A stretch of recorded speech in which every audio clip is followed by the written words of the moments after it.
A brand new car pulled up to an elite building in one of New York City's prestigious neighborhoods.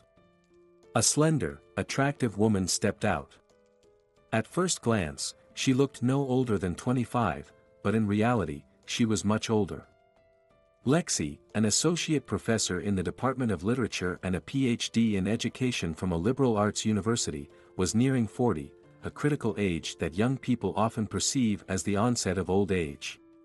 Lexi had been married for a long time, and she and her husband had a daughter who was in a challenging teenage phase. Meg was 15 and increasingly getting on her parents' nerves, skillfully manipulating both of them. Shane, Lexi's husband, worked at one of the city's successful law firms and earned a good income. They had been married for about 20 years, and both had achieved considerable success in their respective fields. Their family had only started thriving about 7 years ago when they finally moved out of the old apartment that Lexi had inherited from her parents. At the beginning of their life together, they faced many challenges, but they were not afraid of hardships and managed to preserve their relationship. Now, they were reaping the benefits and enjoying comfort and prosperity. Shane came from a small town where he lived with his parents and sister. An ambitious young man, he always excelled in school and, after graduating, moved to New York to pursue his dreams. He got accepted into law school on his first try and, after graduating with honors, decided to stay in New York. Shortly after, he married Lexi, a diligent student who always made her parents proud and never gave much thought to boys. Lexi was in her second year at the same college as Shane when the handsome senior began persistently courting her. The fortress fell after about a year and a half, and they got married. Lexi's entire experience with romance could be summed up by a memory from her grandmother's village, where she would spend every school vacation. There, she and her friends would play a fortune-telling game to see the face of their future husband. She vividly saw the face of the man she would marry, reflected in a ladle filled with water. She initially turned Shane down, simply because he looked nothing like the man she believed was destined for her. Now, she recalls this with a smile and a touch of sadness, realizing that it's only in our youth that we truly believe in miracles and wait for them with open hearts. Entering the apartment, she habitually peeked into her daughter's room, where Meg was sitting at her computer with headphones on, occupied with her own activities. As usual, her backpack full of textbooks was lying in the corner. Lexi sighed. After work, she wanted nothing more than to take a bath and lie down to rest. Everything else could wait. After her bath, Lexi put on a robe and headed toward the kitchen, slipping her hand into the pocket out of habit. What she pulled out of the pocket left her in shock. She stormed into her daughter's room and ripped the headphones off her. "Meg, explain to me immediately, what is this? Are you crazy, barging in like that and scaring me? What is this, I'm asking you?" Lexi demanded, shaking a pregnancy test in front of her daughter, the 2 lines on it clearly visible. The girl nervously chuckled in surprise, silently berating herself, "What an idiot I am. I forgot where I stuffed it this morning when Dad called me. I was looking for it, and there it was all along. Come on, Mom, are you serious? Can't you see?" Meg responded with a sarcastic grin. "You're 15, remember? Is this yours?" Lexi demanded. "No, it's not mine. Maybe it's yours." "How would I know? It's your robe, not mine. Are you and Dad finally going to give me a baby brother?" Meg deflected, putting on an innocent face. "Tell me immediately who he is, or I'll call your father right now," Lexi threatened. "Who are you talking about? And why are you so worked up? So what if I'm pregnant? It happens. I'll give you and Dad a grandson or granddaughter, and you'll be a young grandma, Mom," Meg taunted with a smirk. Lexi quickly changed clothes and then grabbed her daughter's arm, dragging her toward the door, muttering as she went. "Well, since you won't say whether this test is yours and who the father is, we're going to the gynecologist.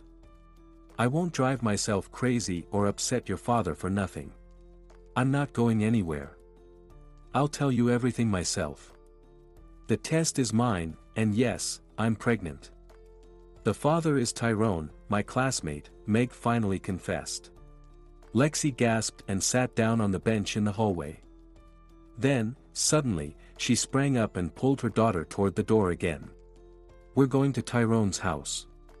He's going to regret everything, and I want to see his parents' faces.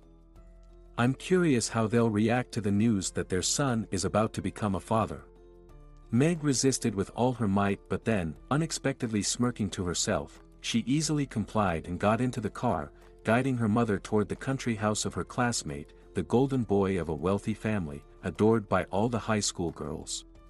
40 minutes later, Lexi's car pulled up to a beautiful mansion surrounded by a high fence, equipped with surveillance cameras and guarded by security at the gate. She whistled, glancing at Meg. Wow, you picked quite the boy. You're not one to be underestimated, daughter. What did you expect?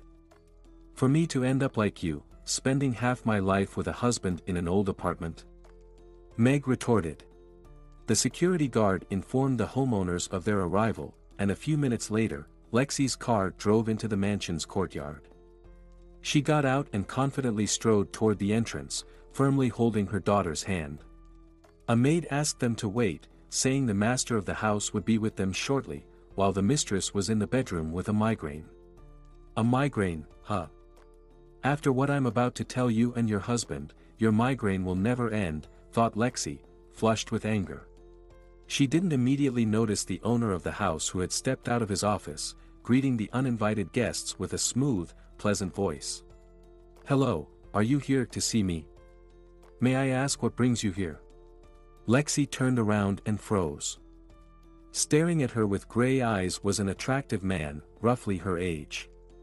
This man looked as if he had stepped right out of the reflection in the ladle filled with water, from that distant day in her youth when she and her friends had tried to divine their future husbands.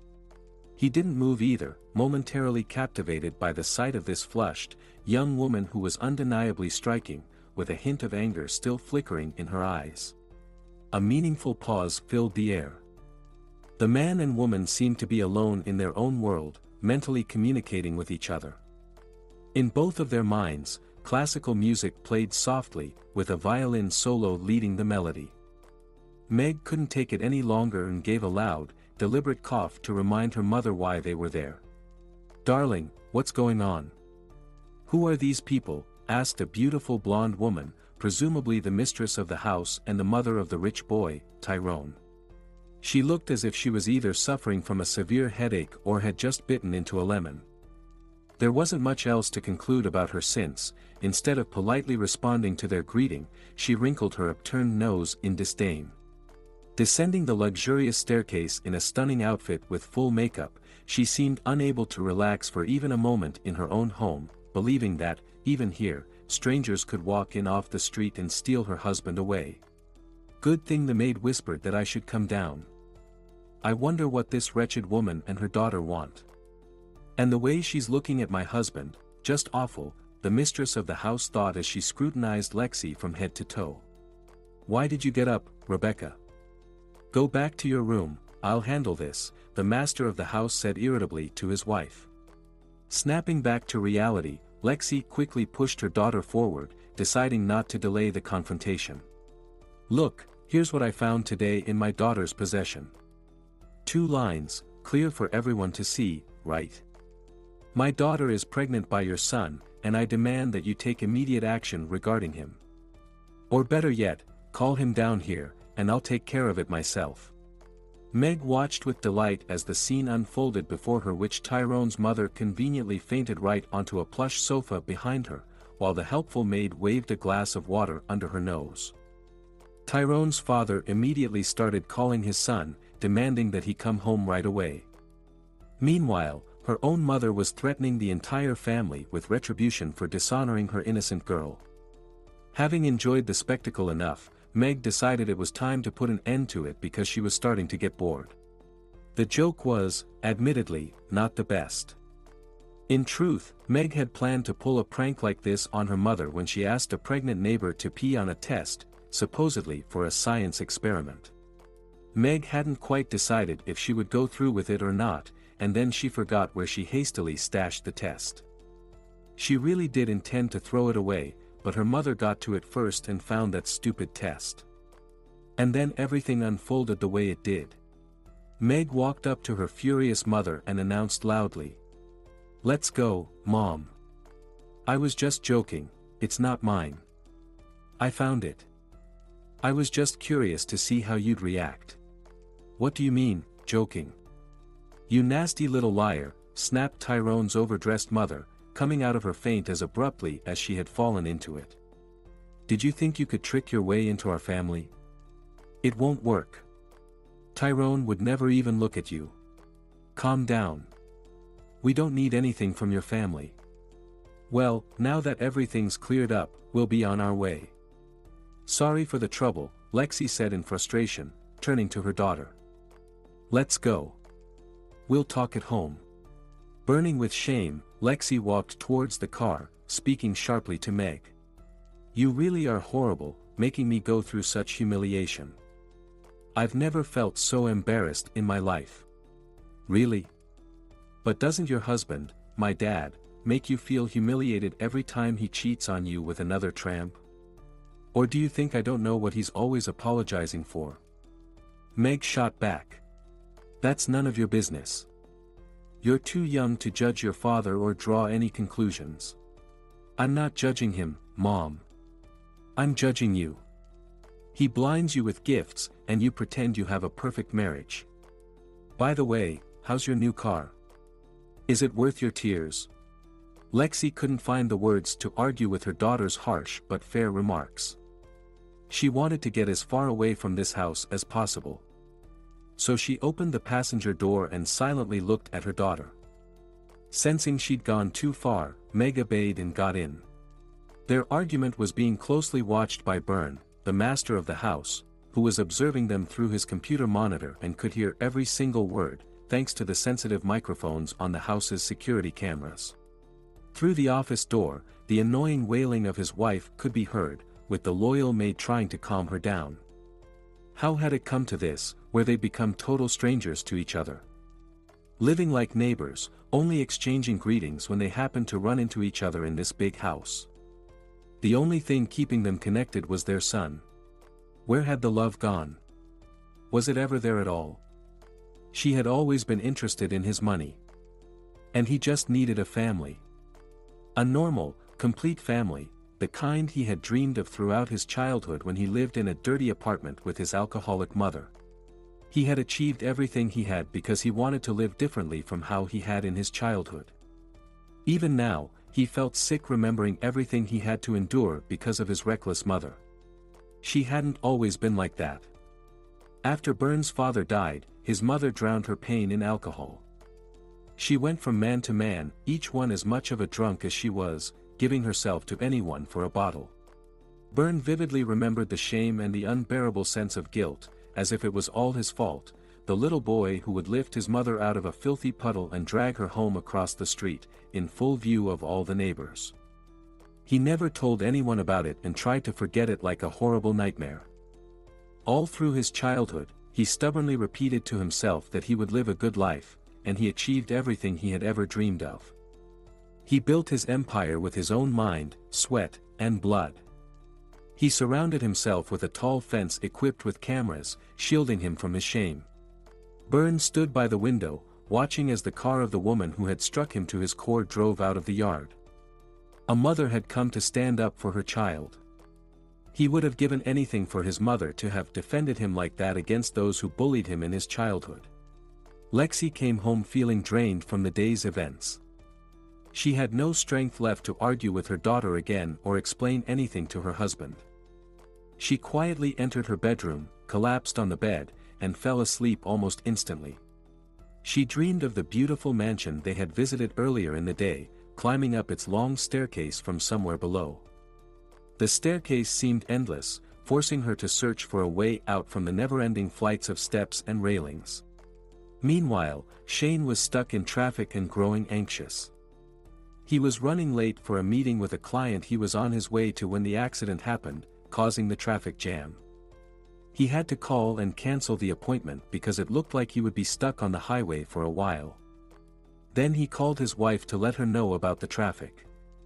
Lexi responded with her usual sarcasm, having grown used to his constant delays, always supposedly for a valid reason. As she answered his call, she was also scolding their daughter. Apparently, Meg had gotten into trouble again. Shane leaned back in his seat and got lost in his memories, which came flooding back, taking him 15 years into the past, to when his daughter came into his life. A little fling, an innocent dalliance among many others he had secretly indulged in behind his wife's back, ended in pregnancy and then the death of that woman, a random encounter who had practically thrown herself at him after their date, hoping for more. But he didn't want more, because he loved Lexi and didn't want to lose her.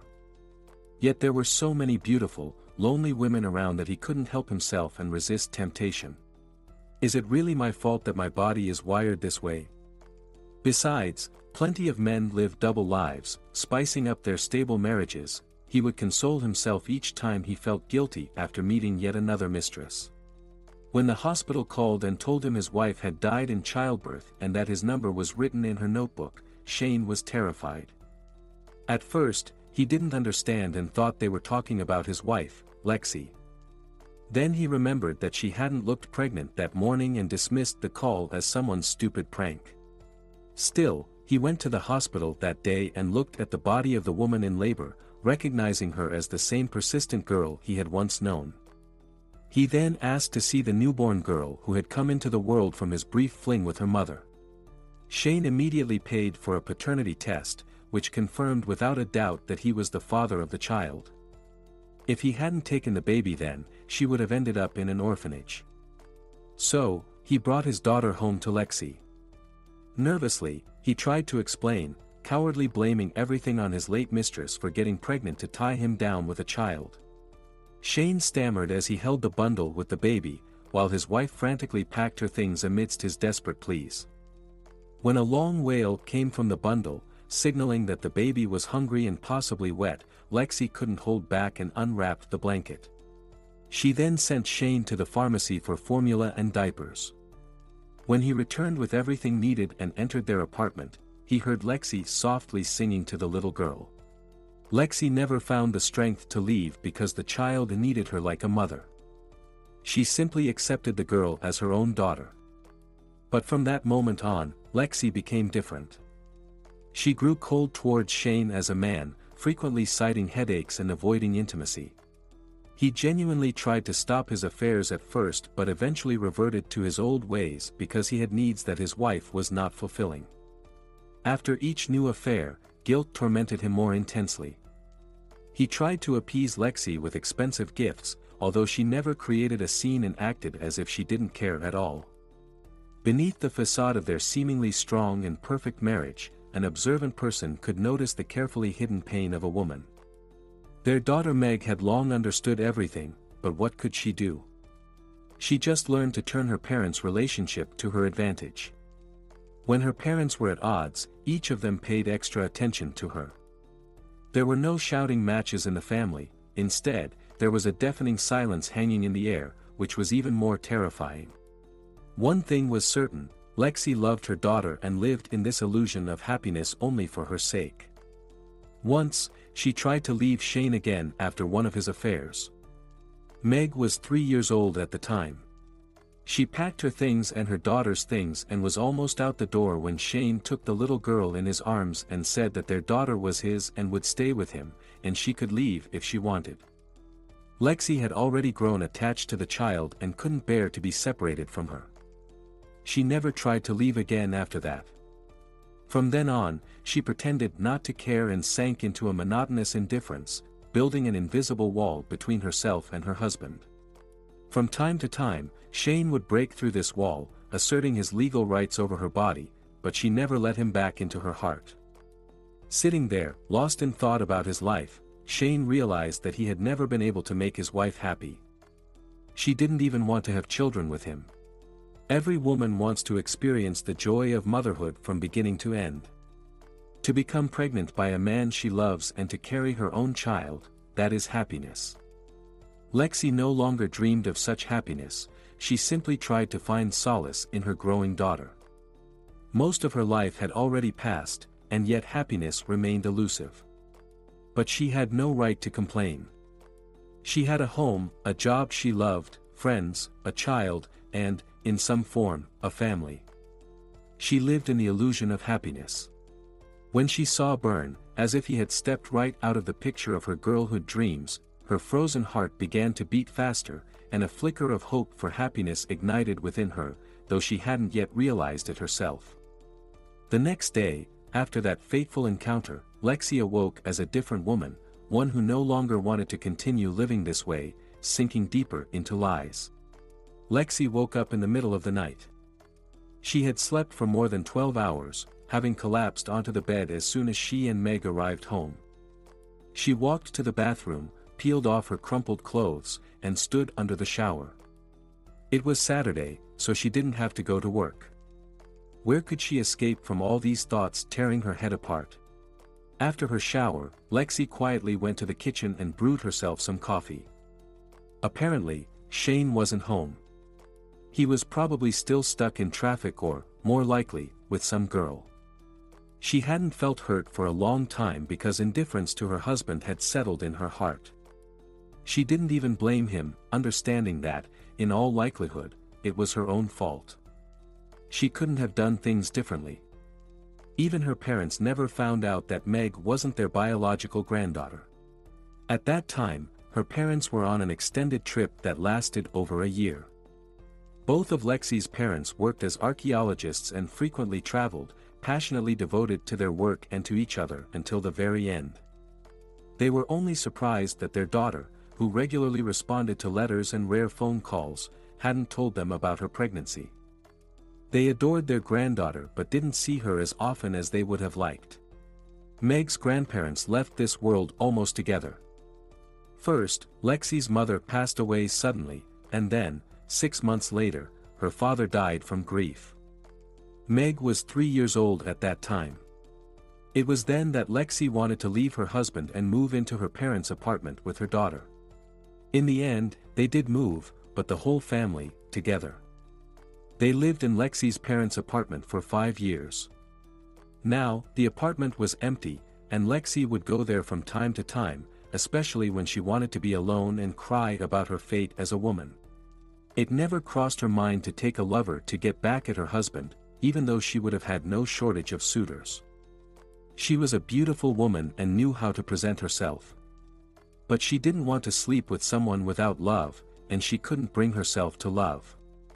Inside, she felt empty, and over that emptiness, she had hung a massive, rusty padlock, the key to which was long lost.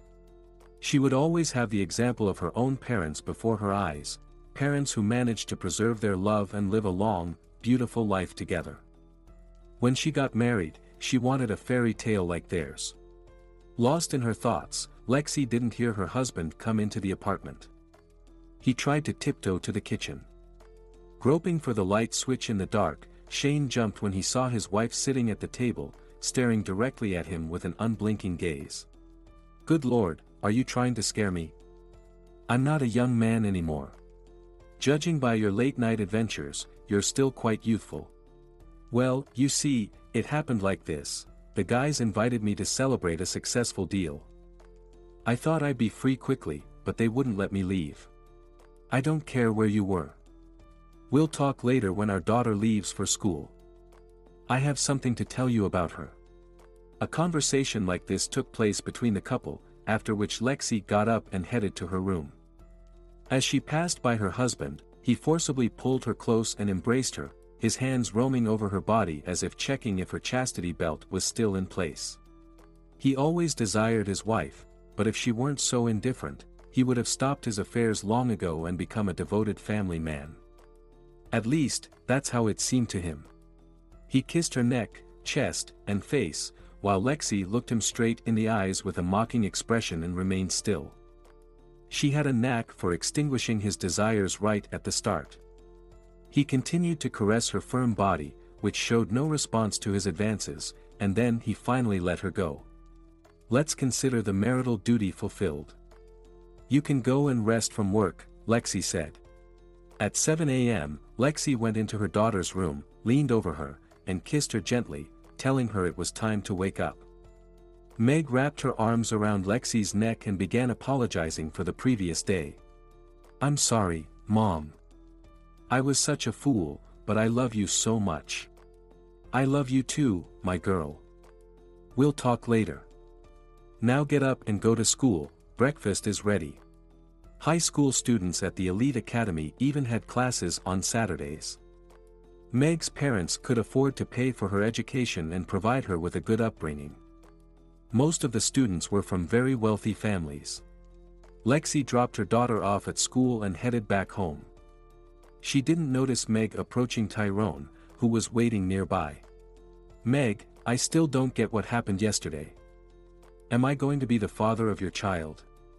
I'm not opposed and I'm ready, but why is access to your body closed off to me? Maybe we should go and make it official." "Oh, your wish. I was just joking with my mom. You should have seen the scene yesterday. I shouldn't have admitted it so quickly. I should have waited for you. How about we skip classes?" "Sure, I'm going to get a lecture from my dad about yesterday anyway." The teenagers held hands and left the school grounds for the nearest cinema, where they bought tickets for the back row and passionately kissed, barely glancing at the screen. The hour and a half flew by, and after dropping Meg off at home, Tyrone went to visit a friend who lived nearby. Meg rode up in the elevator, rehearsing a speech to explain her early return from school. She opened the door and quietly went to her room. In the kitchen, her parents were having a heated but civilized argument. Meg had always been amazed at her mother's patience in dealing with her father's infidelities. Meg listened intently when she heard her name, and immediately became alert. The conversation was not only about her father's cheating but also about her. "Shane, how can you not see that because of your carelessness, Meg is going off the rails? Her grades are slipping, and yesterday she pulled that stunt with the pregnancy test. I'm struggling to handle her on my own. Dear, I work hard and get tired. I think you're exaggerating. She's just joking around, her sense of humor is a bit quirky." "A sense of humor, you say? Did you know she's aware of your affairs? She says she's seen you with different girls a few times. What kind of example are you setting for our daughter if she already thinks all men are scoundrels? You're to blame for everything. I'm a grown man with needs, and you deny me any bedroom pleasures. What do you expect me to do? You had those pleasures in full until you trampled me back then. Don't forget, you have a daughter because I supposedly trampled you. You wanted to raise her after her mother died. I'd gladly forget it, but you won't let me and keep reminding me, putting me in my place." "What? What are you talking about? Mom, what is he saying? Am I not your real daughter?" From the fearful looks of her parents, Meg realized that everything she had just heard was true. She burst into tears and yelled at her mother, who had rushed to embrace her. "Don't come near me, I hate you." Lexi's life had turned into a dark period, though she had long forgotten what a bright one looked like. Everything is relative. She couldn't reach her daughter, who would have a tantrum every time Lexi tried to approach and explain things. Shane also tried to influence their daughter, but Meg refused to listen and kept insisting that they had deceived her. Lexi had instantly gone from being the beloved mother to enemy number one. She could think of nothing but trying to regain her daughter's affection, but it was all in vain. Lexi mechanically went to work and tried to handle things at home, but she was failing miserably. Her daughter deliberately avoided the food Lexi prepared and only went to school with her father. About 3 days after everything came to light, Lexi waited for her daughter to come home from school, and after mentally preparing herself, she forced her to sit down in front of her. "Tell me, why are you doing this to me? What did I do wrong? Was I a bad mother to you? You're my daughter, and it doesn't matter that I didn't give birth to you. I love you. Maybe so, my fake mother, but you've been lying to me all this time. Remember how you always said that bitter truth is better than sweet lies? But you were lying, shamelessly lying." The conversation was a failure again. Her daughter had a tantrum and then shouted something hurtful to make a stronger impact. "I wish you had died instead of my real mother. You couldn't even make Dad happy and didn't give him a single chance. Get out of my life." Those words struck Lexi harder than a real blow to the face. She quickly packed a few things and fled the house. With trembling hands, Lexi inserted the ignition key and sped off into the unknown. She only calmed down after some time and realized that her fuel gauge was nearing empty. It was dark around her, and she had ended up somewhere outside the city. Moreover, she had left her phone at home, but at least her bag with money was with her. She needed to urgently find a gas station and then go to her parents' apartment. She definitely didn't want to go home to her husband and daughter, and she doubted they would welcome her back. Meanwhile, Shane had been searching for her the whole time. He had already been to her parents' apartment and visited all her friends but still couldn't find his wife. Damn that girl, causing problems and practically driving her mother out of the house. Where am I supposed to find her? What if she's with another man now? These thoughts were driving him crazy. His eyes turned red with rage as he imagined his wife in another man's arms. It didn't matter that he himself had been unfaithful, he was a man, after all.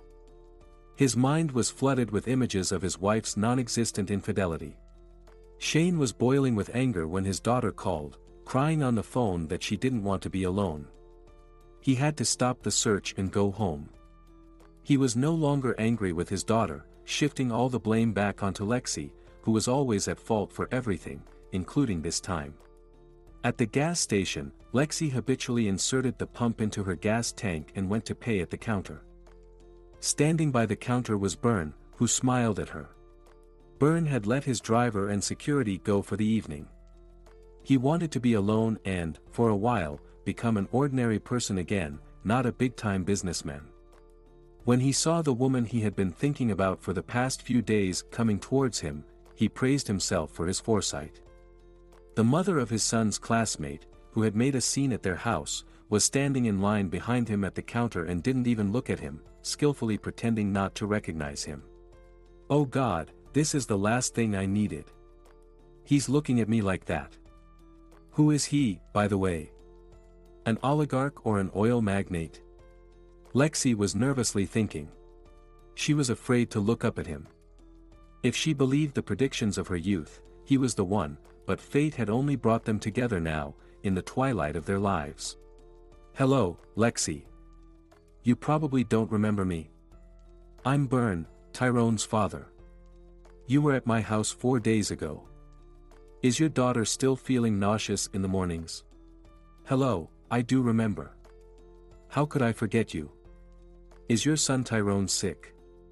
Do you think Meg infected him? Don't worry, it's temporary, at most for 9 months.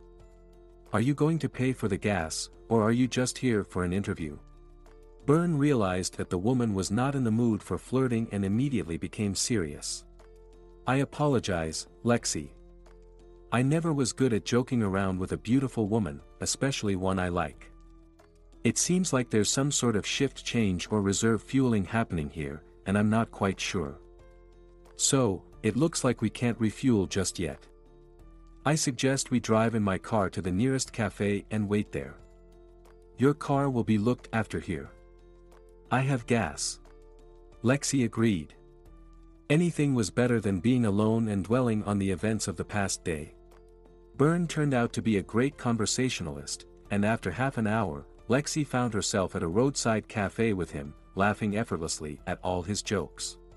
It was either that he had lied about not being able to joke around with a beautiful woman, or he had lost her interest. But she didn't dare to ask. Lexi even decided to have a glass of wine because he promised to give her a ride and her car would be brought later. She didn't want to think about anything, rather, she wanted to forget a lot of what had happened to her over the past few days, or even years. Meanwhile, Shane, having calmed his daughter, drove up to Lexi's parents' house, hoping she was already there so they could talk things through peacefully. He witnessed 2 cars pull up to the building, one of which belonged to his wife. An unfamiliar man was driving it. Lexi was in the other car, driven by some guy. The man gallantly helped her out of the car, and they stood by the entrance, chatting, while Shane, feeling betrayed, watched them and gasped with indignation. Shane was quickly brought out of his stupor. He jumped out of his car and ran over to them. Lexi was initially confused, as her husband started accusing her of everything without even understanding the situation. He approached them with his fists clenched, shouting wildly, "You little scoundrel!" Pretended to be the victim and left the house to amuse this idiot. "Finally, I caught you, you've been acting all innocent. Get upstairs to the apartment immediately, and I'll deal with this fool." "Hey, take it easy. Do I look like a punching bag?" "I can defend myself," replied Byrne. It was him. He had, as promised, driven Lexi home, and her car had been brought by the driver who was summoned to the gas station. There were no hints of romantic involvement between them, at least not yet. And then Lexi finally spoke up decisively. "It's good that you saw everything for yourself and understood. Meet my man, Byrne. I'm leaving you for him." Shane was left speechless. Byrne, on the other hand, stood there smiling, enjoying this enticing prospect. "You'll come crawling back to me, and then I'll decide whether to forgive you or not. Keys. Or did you think I'd let you keep the car?" Smiling, Lexi handed him the car keys.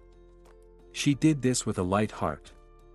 Then she took Byrne's arm and, with a sweet smile, led him to her apartment building. They walked and chatted under Shane's intense gaze. Fuming, Shane got into his car and drove off, disappearing around the corner. Lexi's car remained where it was. He decided to come back for it later. As he sped down the highway towards home, Shane was consumed by emotions. He had a strong urge to get drunk and visit a brothel to drown his sorrows in alcohol. But because of his daughter, he couldn't indulge his feelings and desires today, so he headed home. As soon as Shane's car was out of sight, Lexi withdrew her hand from Byrne's arm. Byrne, who seemed convinced he would be spending the night with his new acquaintance, was disappointed. "I apologize for using you. You really helped by playing along. My husband and I have been having marital problems for a long time, and it was time to put an end to it. I wasn't just playing along and am ready to be your cover for as long as you need, if you'll let me. Thank you for the offer, but I wouldn't want your wife to suffer because of this cover. I know too well what it means to be deceived, so I won't cause her pain." Byrne's disappointed look showed he didn't want to leave, but he had to comply. "Sorry, I have to get up early for work tomorrow. Thank you, Lexi, for a wonderful evening. Will you give me your phone number?" "Unfortunately, I don't have a number right now, as I don't have a phone." "Did your generous husband even take your phone?" "No, I left it behind when I was in a hurry. I can easily earn a phone, just like I can earn a car. I'd better go now. Good night, Byrne." "Good night, Lexi." The next day, Lexi bought a new phone. As soon as she turned it on, it started buzzing with incoming texts and call notifications. She scrolled through all the notifications, but there were no calls from Meg. It hurt her again because, throughout her unhappy marriage, she had lived for her daughter. She had endured her husband's infidelities and him himself because she knew that if she parted ways with him, she would have to part with her daughter as well. In the end, it happened anyway, and she was left to blame herself. One cannot live against oneself and endure. She seemed to have forgotten that she too had a right to happiness. She only remembered this when that fateful meeting with Byrne occurred, which inadvertently turned her life upside down. As Lexi, lost in her thoughts, approached her apartment, she noticed a new car parked nearby. It was beautifully wrapped with a ribbon and a bow. Apparently, one of the neighbors had a birthday. She entered the apartment, and before she could even take off her coat, the doorbell rang. On the doorstep stood a courier, or rather, a large bouquet with the courier's head peeking out from behind it. The bouquet had a card attached with keys to the car. Lexi read the card and realized that the car with the bow was a gift from Byrne. He decided to win over the woman he liked the old-fashioned way, by showering her with expensive gifts. Frustrated that her affection seemed to be bought again, Lexi handed the card and keys back to the courier. "Sorry, but you've made a mistake. I suggest you return the package to the sender, she said, closing the door.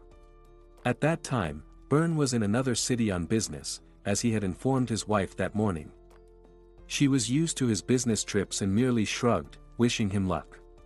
He had already reached Trenton and parked his car at the country house. A woman answered his call, happily exclaiming, "Byrne, hello.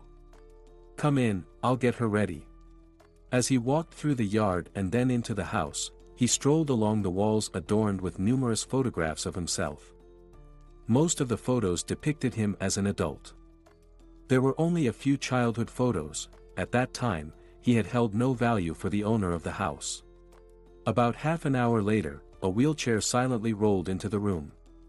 The woman sitting in it looked unwell. She appeared much older than her actual age of under 65.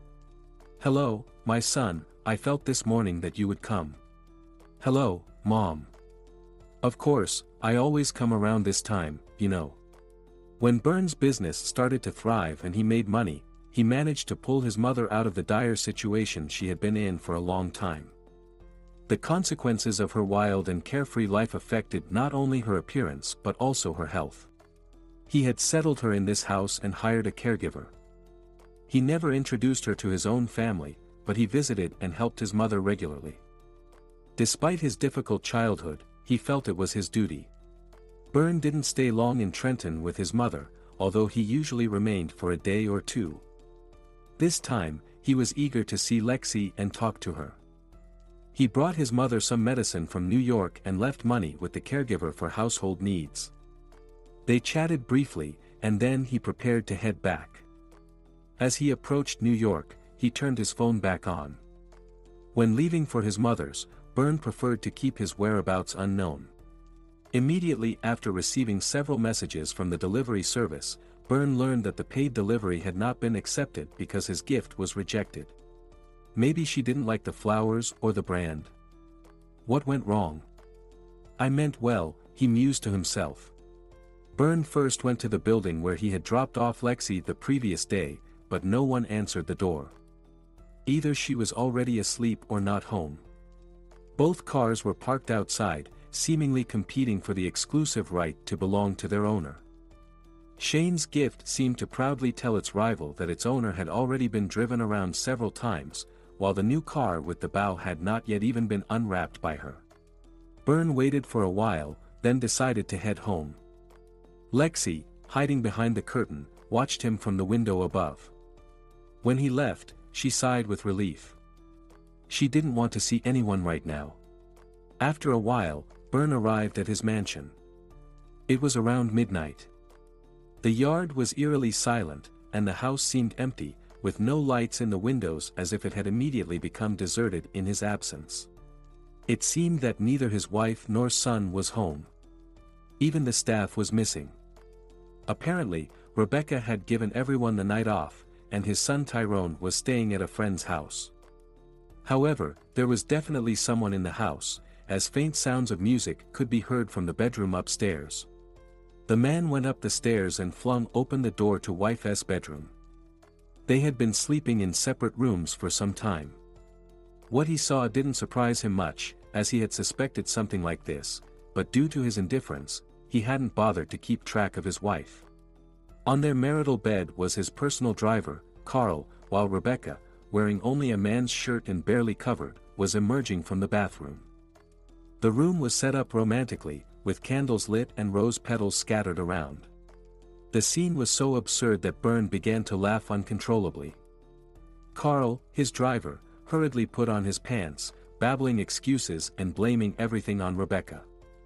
Meanwhile, Rebecca's eyes, wide with terror, seemed to reflect a calculator, frantically calculating the financial consequences of the divorce. "Darling, you've got it all wrong. Nothing happened. We were just talking." "Oh, so you didn't start anything? And what were you talking about? Don't tell me Carl is writing poetry. I'll have to give him a raise. Can you lay off the sarcasm? What kind of person are you? Just an ordinary guy. But imagine if our son had caught you with him. You're such a fool. If you wanted an affair, you could have stayed at a motel. Our son is at a friend's house, studying for a test. And you said you'd come the day after tomorrow. Well, then consider that I haven't arrived yet. I'm leaving. Where are you going? Let's talk. What's going to happen to me now? Don't worry, I'll send my lawyer to you. Byrne went down to the first floor and headed to the kitchen. Carl hurried past the kitchen and out the door. Rebecca, scared to face him, decided to postpone the conversation. She hadn't imagined that her husband would return so soon. She berated herself for being caught in such an awkward situation. Byrne sat in the kitchen, sipping his coffee. He reflected on what had happened, and one thought troubled him persistently. I wonder, would I have made a fuss if Lexi hadn't come into my life? After all, Rebecca and I were heading towards this. There's been no understanding or trust for a long time. Should I live only for our son? When do I get to live for myself? After finishing his coffee, Byrne went to bed. Meg sat in geometry class, deep in thought. It took her teacher 3 attempts to get her attention. Meg, are you sleeping with your eyes open? Go to the board and explain everything you know about the sine theorem. I didn't prepare today. I've been feeling unwell since yesterday evening. Can I go home? Why did you come at all if you've been feeling sick since last night? Didn't your mom notice you were unwell this morning? Go ahead, but I'll still ask you about the sine theorem later. Can I walk her out? She looks pale, she might faint, Tyrone spoke up. You're right, Tyrone, Meg won't manage alone. Go with her. The teenagers left the school gates. Meg walked dejectedly and silently, even afraid to admit to herself how much she missed her mom. So, where are we going? To the movies or a cafe? Leave me alone, Tyrone, I'm not in the mood. Meg, I thought you were just pretending to skip school, but you really look awful. What's going on? My parents are probably going to divorce soon. Mom left the house. And it's all because of me. So what if your parents are splitting up? Mine have been living like neighbors for ages. Dad is always missing, and Mom spends his money. Meg sobbed and cried. You don't understand, Mom left because of me. I said such horrible things to her, even wished her death. Why did you say so much to her? I just recently found out something about myself. Turns out, I'm not Mom's real daughter. I'm the daughter of Dad's mistress. He brought me to Mom and made her raise me. Wow. Couldn't she have had her own kids if she wanted to raise you? How am I supposed to know? Do you think it's easy to find out that your mother isn't your real mother but just a stranger? They both lied to me. They both lied, but somehow you've made your mom the villain. She could have made your dad put you in an orphanage, but you grew up in a complete family and still throw tantrums. Go to hell. Acting all righteous. I'm going, but who will you be left with? You're my friend, but truth matters more. What does it matter now who your real mother was if you were raised by your father's wife? The teenagers went their separate ways. Meg walked, thinking to herself that Tyrone was largely right. Her father had always been a scoundrel, and after Tyrone's words, he had sunk even further in her eyes.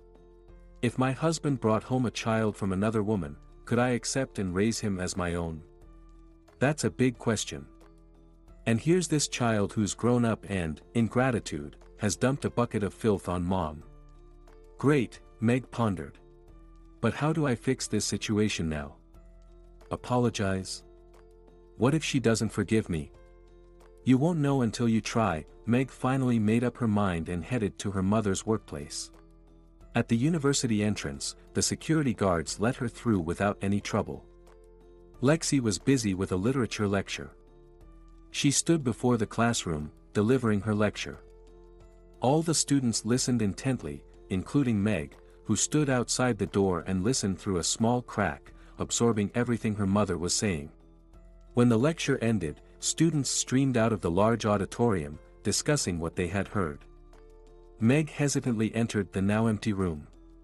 Her mother was writing at her desk. When Meg approached, Lexi looked up and, seeing her daughter, lit up with joy. "Mom, I'm sorry. I've missed you so much. Please come back home, it's so empty and lonely without you," Meg said, hugging her. "I've missed you too, sweetheart, but I won't be coming home. It's not because of you. I will always love you.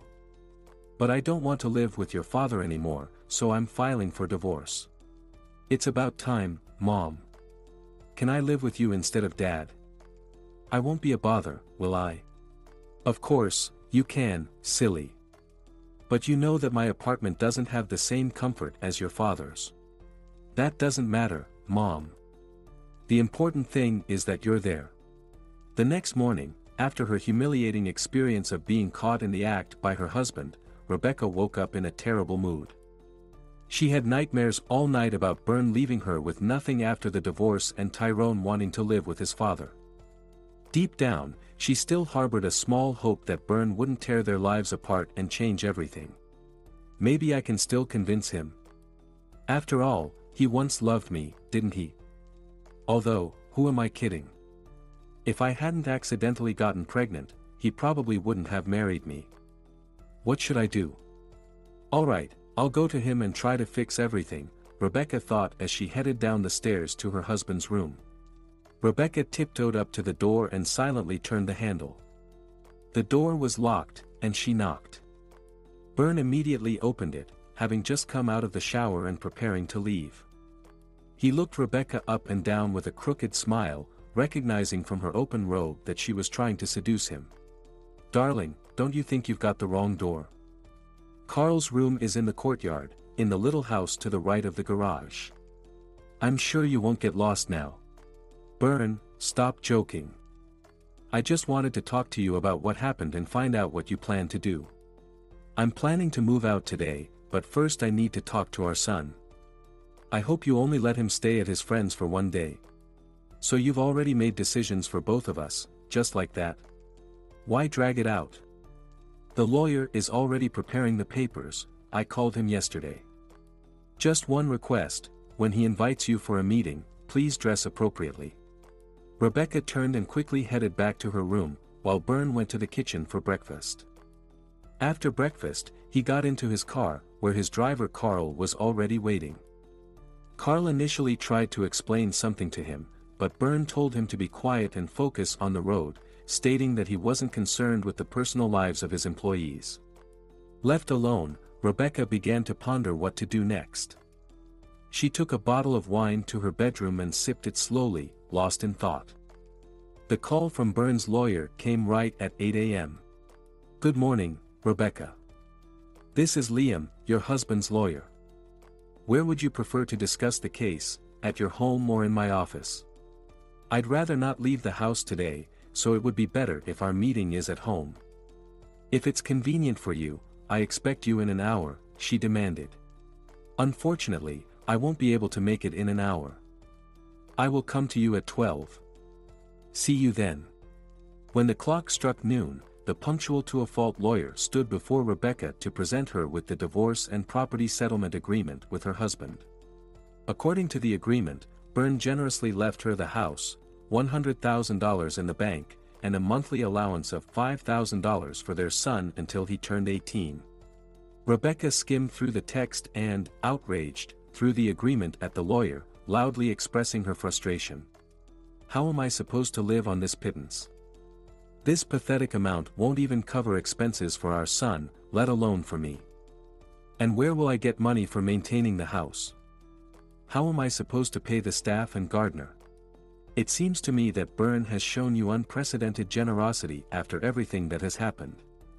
Besides, you can always find a job.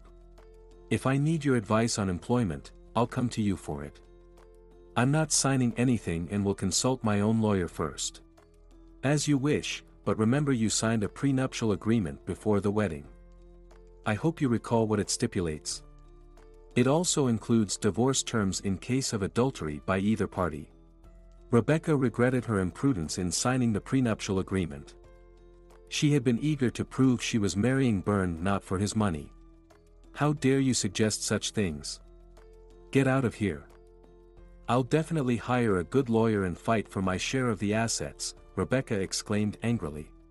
The lawyer shrugged and left empty-handed, but he knew that sooner or later, Rebecca would have to agree to all of Byrne's terms.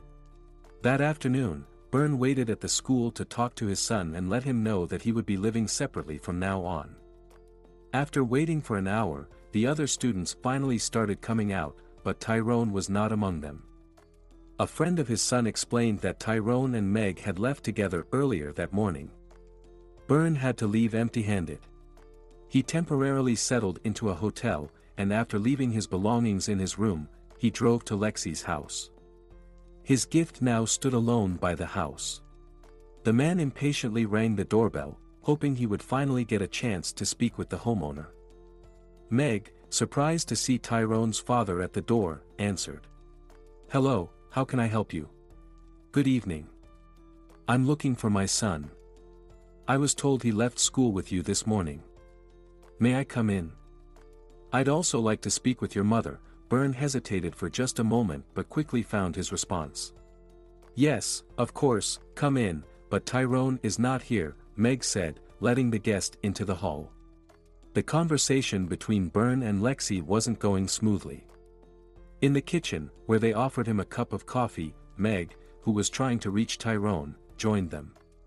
When she finally got through, she joyfully exclaimed and stepped into the hallway to chat privately with him. "Tyrone, hi. Are you still upset?" "Don't worry, I've already made up with my mom and moved in with her. And your dad is looking for you. I don't know why he's here. Come over, I'll send you the address." While Meg was talking to Tyrone, Byrne tried to tell Lexi that he was divorcing his wife.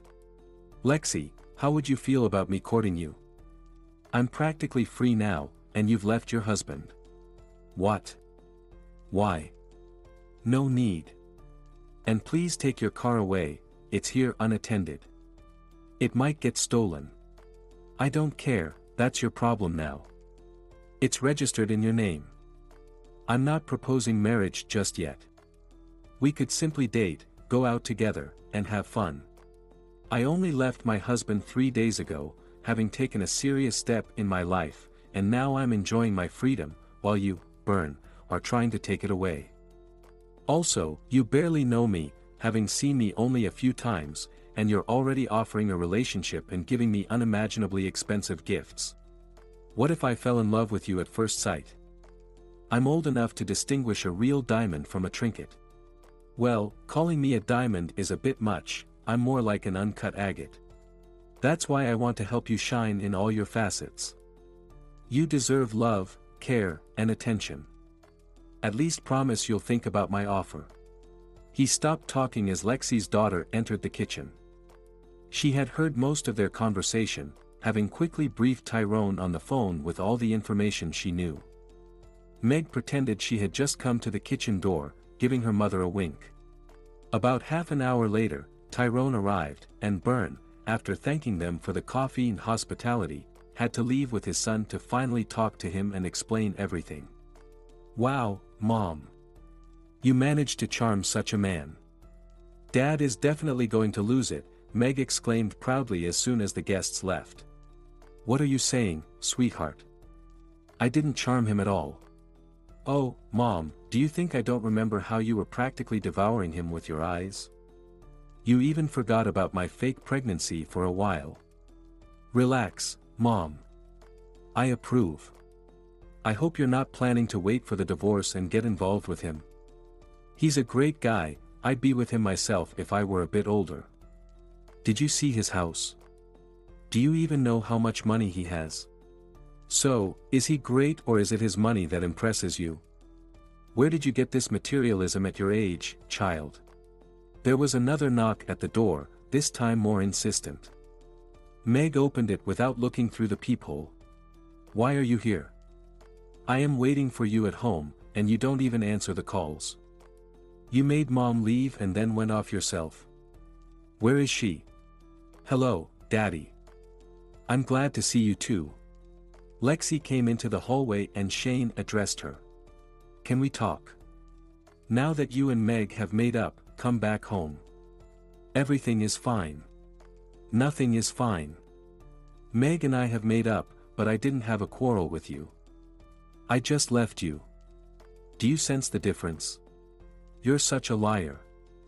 How skillfully you managed to deceive me. You cheated on me with that creep and tortured me at home for my harmless escapades. Is it okay that I'm standing here? Am I bothering you? Meg asked. Get out of here and don't interfere in our conversation, her father said. If anyone is leaving, it's you. We have nothing more to discuss, Lexi said, walking to the front door and opening it. Shane clenched his fists and hissed through his teeth. Fine, you asked for it. You won't get a penny of our property. Good riddance. I'd rather pay you to not see you, Lexi replied. You're a piece of trash, the man said as he stormed out the door. And all the best to you, Lexi called after him. Lexi closed the door and sighed. The events of the evening had thrown her off balance, and she looked exhausted. High five, Mom. You did it. Shane sped off, cursing everyone in his path. He felt as if he was caught in a conspiracy against him. He was heading to the best brothel in New York, a place he frequented when his wife was particularly unapproachable. In the arms of fallen women, he felt he was exacting his revenge for her coldness in the most elaborate way. He seemed to not realize that he harbored a pathological, obsessive love for his wife, causing her pain with manic persistence. She was to blame, he thought, every time he felt a pang of guilt. He felt that his wife would endure all his antics to avoid losing their daughter. And she had endured all these years. Meanwhile, he enjoyed his impunity and power until his daughter grew up and messed up all his plans. The man came to his senses as his car finally arrived at the familiar address. He threw open the door and walked in.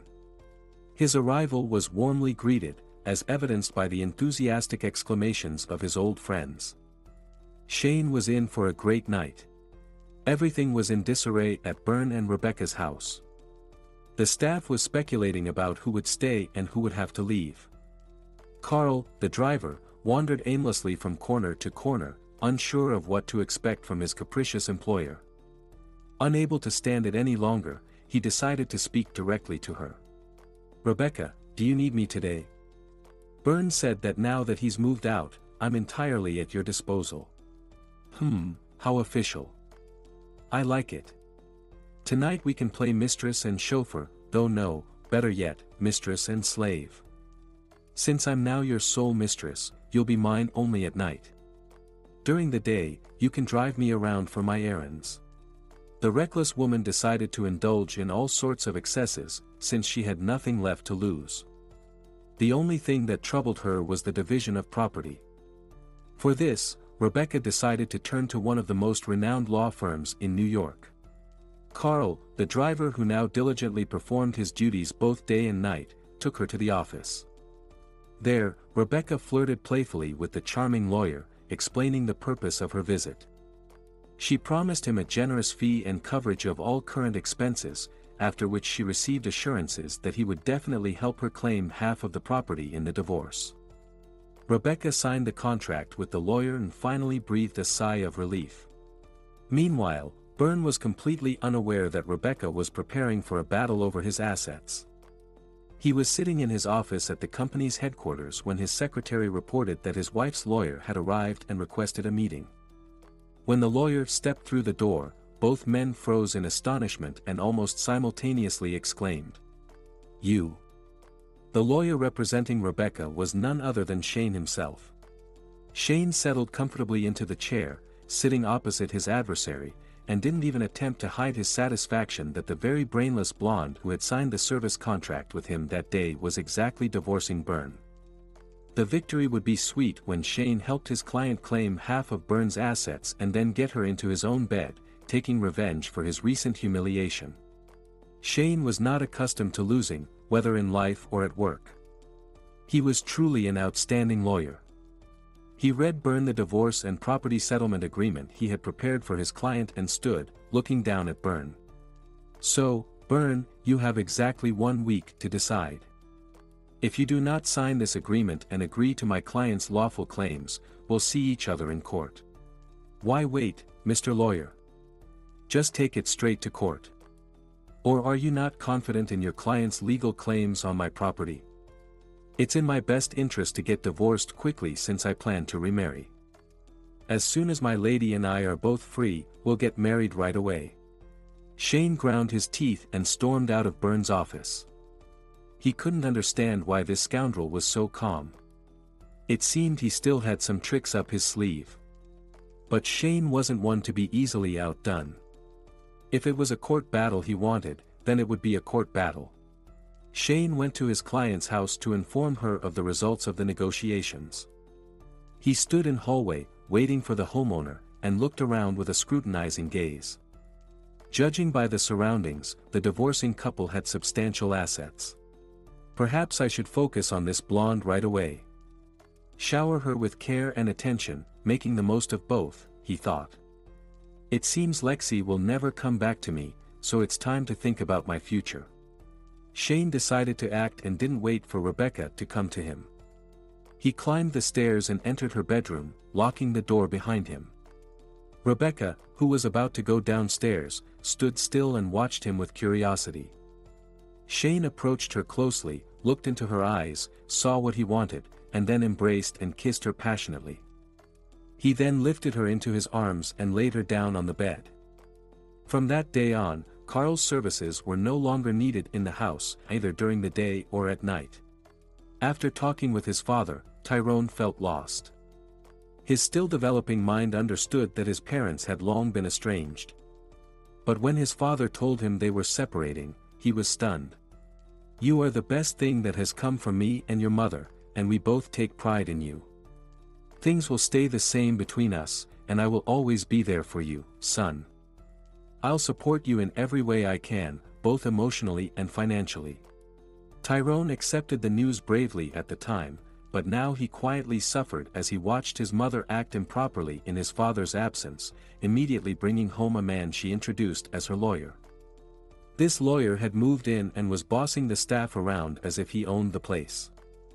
Although the house was enormous, Tyrone's room was nearly next to his mother's bedroom, and he heard unmistakable sounds coming from there at night and even in the mornings. His friend Meg quickly sensed that something was wrong and started asking questions. "Hey, Tyrone, what's going on? What's happening with you?" "Meg, you don't even want to know. Things at home are a mess. My parents have split, and my mother immediately brought home her lover, supposedly her lawyer." Though Meg was aware that Tyrone's father had decided to divorce, she pretended not to know anything about it. She didn't want to bring her friend any more bad news. "Tyrone, relax. My parents split too, and so what? Your mom is young and beautiful, it's normal she found someone else. I get it, or at least almost all of it. Meg, promise me that you'll never leave me when we get married. Is this your way of proposing to me? Do you even love me?" Meg exclaimed, blushing at the tantalizing prospect of marriage. "If I didn't love you, would I be spending my time on you?" Tyrone said, taking her hand. Although the teenagers kissed at every opportunity, it was the first time Tyrone openly expressed his feelings to his friend Meg. They walked down the street hand in hand, their hearts beating in sync as they looked straight ahead. "Meg, how about coming over to my place now? You can see my mom's new boyfriend. Let's give them a little surprise. I can't handle this on my own. I'll tell Mom that you're going to stay with us from now on. Sure, I love pranks. But I'll need to get back home on time, my mom definitely won't approve if I move in with you permanently." The teenagers took the school bus, which dropped them off near Tyrone's house. Once inside, Meg immediately made herself comfortable and relaxed. Tyrone turned up the music to full volume, and they danced ecstatically to the heavy rock he loved. He brought out a plate of food and some cola from the kitchen. They danced, ate, and drank all at once, creating a chaotic and noisy scene. The racket from their celebration reached Rebecca's bedroom, disrupting her and Shane as they tried to unwind. Now he hardly ever left her bed. Shane had finally found a partner who was as obsessively passionate about sex as he was. Shane had always wished Lexi could be like this, without any insecurities. It was as if he had forgotten that he had instilled those insecurities in his wife himself. Now, the lovers lay in bed, listening to the sounds coming from below. Then Rebecca jumped up, threw on a robe, and dashed out of the bedroom. Shane lazily dressed and followed her. He understood that Rebecca's son had intentionally staged this show. He went downstairs and saw a chaotic scene of teenagers, one of whom he barely recognized as his daughter Meg. She was dancing to the cacophony blasting from the speakers, her face obscured by a hat pulled down over her eyes. Rebecca, irritated, yanked the plug from the socket, and the music stopped abruptly. She immediately started yelling so loudly that even Shane winced at her shrillness. "Tyrone, what's going on here? Why did you bring this girl here? Are you trying to kill me, you little mess?" Meg looked up and met her father's gaze. "Dad? What are you doing here?" "That's what I'd like to ask you, daughter," Shane said awkwardly. Shane dragged his resistant daughter out of Tyrone's house. Meg was furious with him but couldn't do anything about it. Her father forced her into his car and then got behind the wheel. "Where should I take you, home or to your mother's place?" "I could have gotten home on my own. But since you're giving me a ride, take me home. My home is wherever Mom is." "I wonder, Dad, where is your home now, here?" "Don't look at me like that, I don't owe you any explanations." "Don't owe me, huh? Well, well. Have you decided to charm Tyrone's mother now? Looking for money?" "I always knew, Daddy, that you..." She stopped mid-sentence, as her father's look made her lose her courage to continue. Shane himself realized that he was a scoundrel. "And what did you and your mother expect? That I'd keep running after you, begging you to stay? It seems your mother has become a saint to you. By the way, your fight with her was just an excuse for her to leave for a man, Tyrone's father. She only met him recently when I tricked her with that pregnancy test. We went to their house to sort things out. So I should thank you for Mom finding a man right after leaving home? You should thank yourself. You've been cheating all your life, but your wife isn't allowed to be happy. That's none of your business, you're too young to be giving me advice. You created this circus, and I'm to blame." "How amusing," Meg yelled, angry and accusatory. Meanwhile, Byrne was waiting for Lexi outside the university. He got out of his car and stood at the entrance holding a bouquet of flowers. Students exited the building and looked at him curiously. Lexi emerged from the university and quickly headed toward the bus stop, not looking around. Byrne had to practically catch up with her. "Hello, Lexi. These are for you. Can I give you a ride? Thank you for the flowers." "Yes, let's go." Byrne was pleased that, at least, she had agreed to one of his offers. They drove together, chatting casually, just like they did back in the cafe. Byrne dropped Lexi off at her house and stood with her by the entrance, hesitating to ask for a coffee. Shane's car pulled up, dropping off his daughter, and with a hostile glance in their direction, he drove off. Meg mumbled something that sounded like a greeting and walked past them. Byrne had to say goodbye to Lexi, as it was clear she was unlikely to agree to anything more at the moment. "Lexi, can I call you? I promise not to be too pushy, just to check in sometimes." "Alright, but only if you move the car. We're not at that stage in our relationship where I can accept such gifts." Byrne assured her that the car would be moved immediately. His spirits lifted when Lexi said, "Not yet," giving him hope. He made the call and within an hour, a tow truck arrived at Lexi's house. At that moment, Lexi was comforting Meg, who was lying on her lap and crying. Lexi stroked her daughter's head, not asking any questions. If Meg wanted to talk, she would. But the girl didn't want to upset her mother. She genuinely hoped that her mother would finally have a personal life, something she had been deprived of while living with Shane. Meg eventually fell asleep on the couch. Lexi covered her with a blanket. When she looked out the window, Byrne's car was already gone. He had kept his word. Then, he sent her a beautiful message with a passionate declaration of love. She read it and couldn't help but smile. Her heart was finally beginning to thaw and respond to his affection. The relationship between Byrne and Lexi continued to develop. They started appearing in public more often and attending various events together. He consistently picked Lexi up from work and drove her home. They would then arrange to meet again, and he would come to pick her up. At times during their outings, Byrne felt like something more significant was about to happen. But each evening, as they said goodbye, an invisible barrier seemed to rise, creating a noticeable distance between them. One evening, Byrne finally mustered up the courage. As he was walking Lexi to her building, he turned her towards him and embraced her.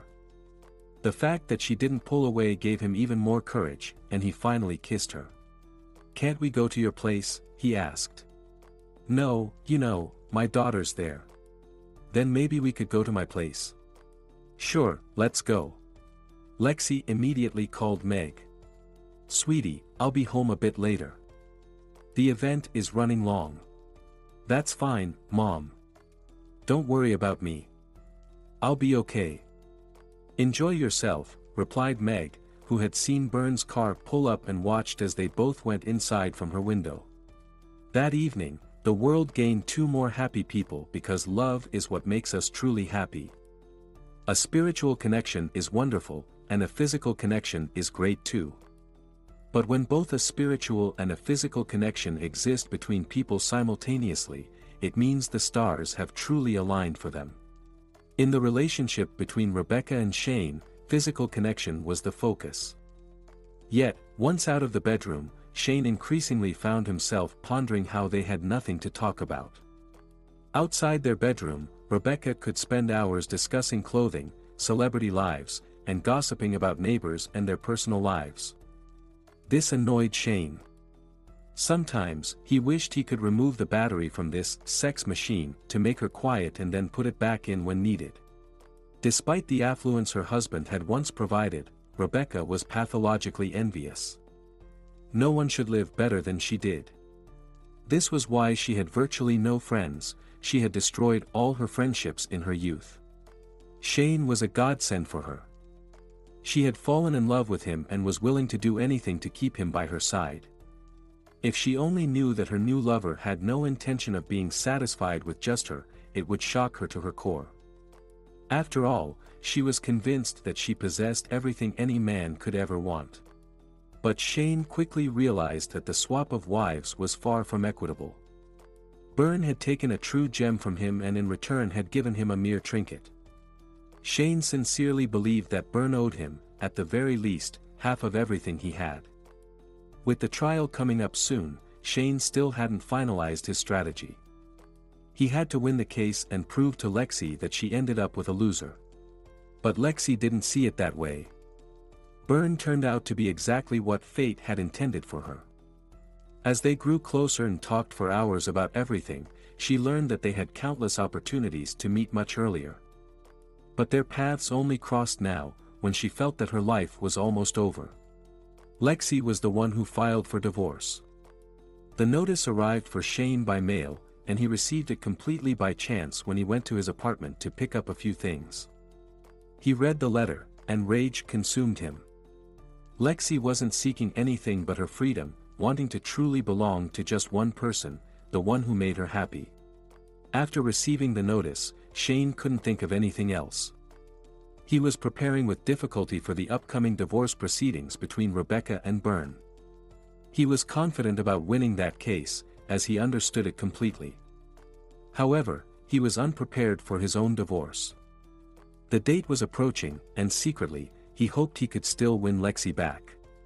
At Shane's insistence, Rebecca changed her appearance and stopped being a blonde. He was meticulously trying to mold her into Lexi. Rebecca obeyed him in everything because she feared losing him. The hearing for the divorce and property division between Rebecca and Byrne was scheduled to take place in just 3 days. A thick folder with documents related to the case was already waiting for its turn. Finally, the day of the divorce and property dispute hearing arrived. Byrne did not show up and sent his lawyer in his place. Shane smirked. He was convinced that Byrne was simply afraid of the upcoming battle, knowing he would lose the case. The plaintiff's lawyer took the floor first. He immediately began to describe in vivid detail how the faithful wife had been a reliable and loyal partner to her husband throughout their marriage. Yet, he had treated her so poorly, leaving her penniless despite having billions in assets. Rebecca sat in the courtroom, modestly and heartbreakingly beautiful in her sorrow, dabbing her eyes with a handkerchief. She wore a stern, businesslike suit without any extra accessories. Her outfit was carefully chosen by Shane. Everything about her appearance expressed a protest against the injustice she felt and a demand for punishment for her wrongdoer, hoping to claim half of what had been accumulated over the years of their marriage. The judge, a woman, seemed to sympathize with Shane's client, or at least that's how it appeared to him. Eventually, the floor was given to Liam, the defendant's lawyer, who was equally skilled at convincing the court of his client's position. He pulled out and handed the judge the prenuptial agreement signed by both spouses before the marriage. The signing of this contract had been Rebecca's personal initiative. Byrne had not insisted on it. During her years of marriage, Rebecca never worked, and all household duties were carried out by the staff. Therefore, there was no basis for discussing any jointly acquired property. Upon learning of his wife's infidelity and obtaining evidence of it, the defendant had no intention of leaving her with nothing. Instead, he offered her a substantial settlement, a significant amount of money in a bank account, and a house. Additionally, a witness for the defendant, who had been directly involved in Rebecca's affair, was present in court. Carl, the family's former driver, entered the courtroom. Carl had come to Liam on his own and volunteered to testify in court after Rebecca had dismissed him. The scorned former lover, without hesitation, presented the facts to the court, supported by photos and videos. Since he had access to the house, he had planted bugs in Rebecca's bedroom, recording everything that happened in her bed, even now. The recordings were sent directly to his personal computer. Evidence of Rebecca's adultery and the unethical behavior of both her and her attorney was submitted to the court in full. A massive scandal erupted. Rebecca lost control and attacked Carl, screaming and hurling curses at her former lover. The woman who had just been sitting quietly in the corner, beautiful in her silent dignity, transformed into a furious tempest, leaping around the courtroom. Two burly bailiffs struggled to pull her off her victim and forcibly removed her from the room. Shane stood humiliated. He had never experienced such a blow in his legal career. Rebecca hadn't said a word to him about the prenuptial agreement. And he hadn't checked, being more concerned with becoming her entire reason for living, hoping for some benefit in the future. His reputation as a renowned attorney would be severely damaged by this sordid case. The judge delivered her verdict within an hour. Rebecca's claim was partially granted. This meant that while the divorce between the former spouses was finalized, her request for a division of assets was denied. The prenuptial agreement that Rebecca had imprudently signed left her with nothing. The photos and videos presented to the court were deemed unnecessary as they had been obtained in an unethical manner. The judge suggested that Rebecca sue her former lover, then struck the gavel and declared the case closed. After the case was lost, Shane unleashed his fury on Rebecca. He had a knack for making others feel guilty, and now it was Rebecca's turn. She wept and begged for forgiveness for not telling him the whole truth. Rebecca assured him that Byrne wouldn't go back on his word and would still let her sign the agreement he initially proposed. She was counting on Shane marrying her, so they could live together in that big house. With this, she planted a seed of doubt in Shane's greedy mind that maybe he shouldn't end things with her just yet. He wasn't keen on marrying her, as he still planned to fight for Lexi. But Rebecca didn't need to know that. The cunning man quickly softened his tone, especially since Byrne's ex-wife was at his feet, willing to do anything for him. He hired specialists to search every corner of the house and remove all the bugs hidden in the most secluded spots of Rebecca's bedroom. Carl must have been seriously disturbed if he was watching them through all that equipment.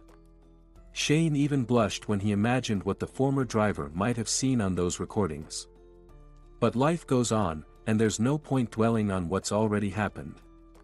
For now, he would continue to take advantage of Rebecca's hospitality and her luxurious body. Between these moments, Shane needed to devise a strategy to ensure he wouldn't lose his ground in the battle for Lexi. But for now, Rebecca was waiting for him. He approached her as she sat crying on the floor of the bedroom. He lifted her up and pressed his lips against hers, then pushed her onto the bed, where he continued to punish her for a long time. And Rebecca desperately wanted that punishment to never end. A teenager with a backpack slung over his shoulder walked past his mother's bedroom. He had decided to leave this house today because he no longer felt like he belonged here. He headed straight to his father, in hotel, knowing he could only rely on him and Meg now. Byrne met his son in the hotel lobby and brought him up to his room. They had already spoken on the phone, and while his son was on his way, Byrne decided that they would need to find a bigger house where there would be enough room for everyone. "Son, settle in for now, and tonight we're going to visit someone." "Who are we visiting, Dad?" "Do I know them?" Tyrone asked. "Oh, you know them very well. And I'm sure you'll enjoy it there." Tyrone had known for some time that his father was courting Meg's mother. Byrne and Lexi were very concerned about how he would react, so Meg decided to help them out a bit. The two teenagers agreed that the world had already gone mad, so why shouldn't their families be a little crazy too if they were going to change their lives so drastically? Lexi was very nervous as she prepared for Byrne and Tyrone's visit.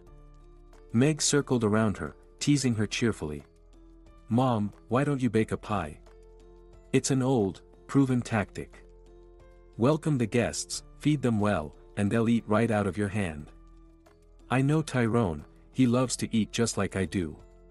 "Meg, come on, you two aren't locusts. When we get married and start coming over to eat, you'll be the first to talk about a locust invasion." "That's why I'm not learning to cook, Tyrone's already in the loop." "Oh, you're so naive. When you get married and have children, you'll talk quite differently." "Well, of course we'll have kids. But I'm bringing them straight to you. Look at me, do you think I can raise them?" Laughing and joking with each other, they waited for the guests to arrive. Lexi had only seen the boy in passing before, a little over a month ago, when her daughter had played that prank on her with the pregnancy test. "To think, if it weren't for that prank, I'd still be living in my own personal hell, possibly still enduring Shane and his torment," she thought, bustling around in the kitchen. The introductions went smoothly, and everyone could finally relax. The four of them sat around the table, drinking tea and enjoying Lexi's signature cherry pie. Lexi took a liking to Tyrone, and he had no objections to his father's relationship with her. That evening, when Rebecca finally dragged herself out of the bedroom, she remembered her son and went to his room. He had left her a letter on the table, and she stood there crying as she read it.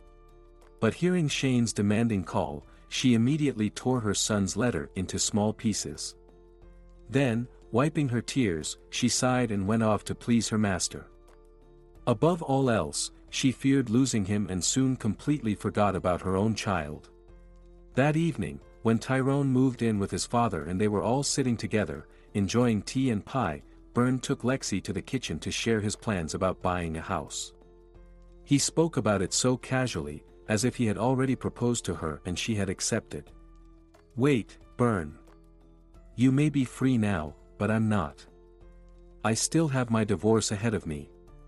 "And here you are, talking like it's all a done deal," Lexi replied. "Why wait, my love? Everything is already clear. In 2 weeks, you'll be divorced, and we'll get married. In the meantime, we can start looking for a house that's big enough for all of us," Byrne said with a smile. "So, I'm not getting a proposal from you? What about romance? I may be 38, but I still want something special. Maybe I'm just being silly. I didn't think of that." "How could you be silly? You're smart and beautiful. You're my precious Lexi, and I love you very much. I'm sorry if I'm rushing things. I promise, you'll have plenty of romance," he assured her. I guess I'll have to take your word for it. I just want this to be over soon, I'm so tired of all the uncertainty, Lexi said with a sigh. Maybe I should involve Liam in your divorce. He's an excellent lawyer, practically a god of jurisprudence. I don't think that's necessary. Shane isn't a fool, he knows I'm never coming back to him. He's unlikely to cause trouble, especially since I don't want anything from him. Well, as you wish, dear. We'll wait for now. But I'm definitely going to the court hearing with you. I don't want him even thinking about approaching you. They sat on the windowsill, looking out at the nighttime view of New York City. Byrne wrapped his arms around his Lexi, burying his face in her hair. It was December, and the air was already filled with the magic of the upcoming holiday season. From the next room, the voices of Meg and Tyrone could be heard as they passionately discussed something. The whole atmosphere of family and a cozy home spread a warm feeling in the hearts of the couple in love. On the way back to the hotel, a serious conversation took place between father and son in the car. She's a good woman, your Lexi. I think she really loves you. And she loves Meg too. It's good that you'll be together. Now I can at least be at peace about you, Tyrone said, his voice breaking slightly at the end, and his father immediately understood that he was very worried about his mother. Son, forgive me and your mom for not being able to be happy together. But we both love you very much, never doubt that. Mom doesn't have time for me right now, and I'm afraid that man won't make her happy. I think he's a really bad person, and I'm worried about her.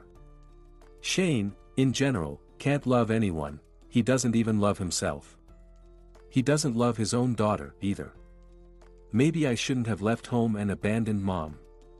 Maybe I acted like a traitor, but it was hard to watch her humiliate herself in front of him, begging for love. It shouldn't be that way. Love is either there or it isn't. Byrne silently listened to his son's reflections. Such thoughts would be hard for most adults to express, yet his 15-year-old boy already understood so much about relationships between men and women. Late into the night, when Tyrone was peacefully sleeping beside him, Byrne lay awake, tossing and turning. Memories of his difficult life, filled with both falls and rises, flashed before his eyes. At the beginning of his journey, there were more falls than rises. In fact, his life back then seemed like nothing but a series of falls. The rise came much later. That upward turn happened when Stuart entered Byrne's life. Byrne was around 16 at the time, training to be a machinist. He and his mother lived in Trenton, where she still resides today. Back then, his mother drank heavily, and their small, shabby apartment was always filled with her drinking buddies. But now they mostly gathered when Byrne wasn't around. This change was due to an incident. One night, Byrne woke up to the sound of drunken shouting and burst into the kitchen, where his mother was drinking with friends. The boy smashed all the bottles of alcohol and punched the most aggressive guest in the jaw. He managed to drive away all the drunks. From then on, his mother and her friends began to fear him. Although his mother continued to drink, she behaved much more quietly afterward. On that memorable day that would change his life forever, Byrne came home from school and started preparing lunch. His mother, already drunk by morning, was snoring on the bed. Byrne was almost done cooking when the doorbell rang. When he opened the door, he saw a tall man in a military uniform standing there. The man introduced himself as an old friend of his father's and asked about his mother.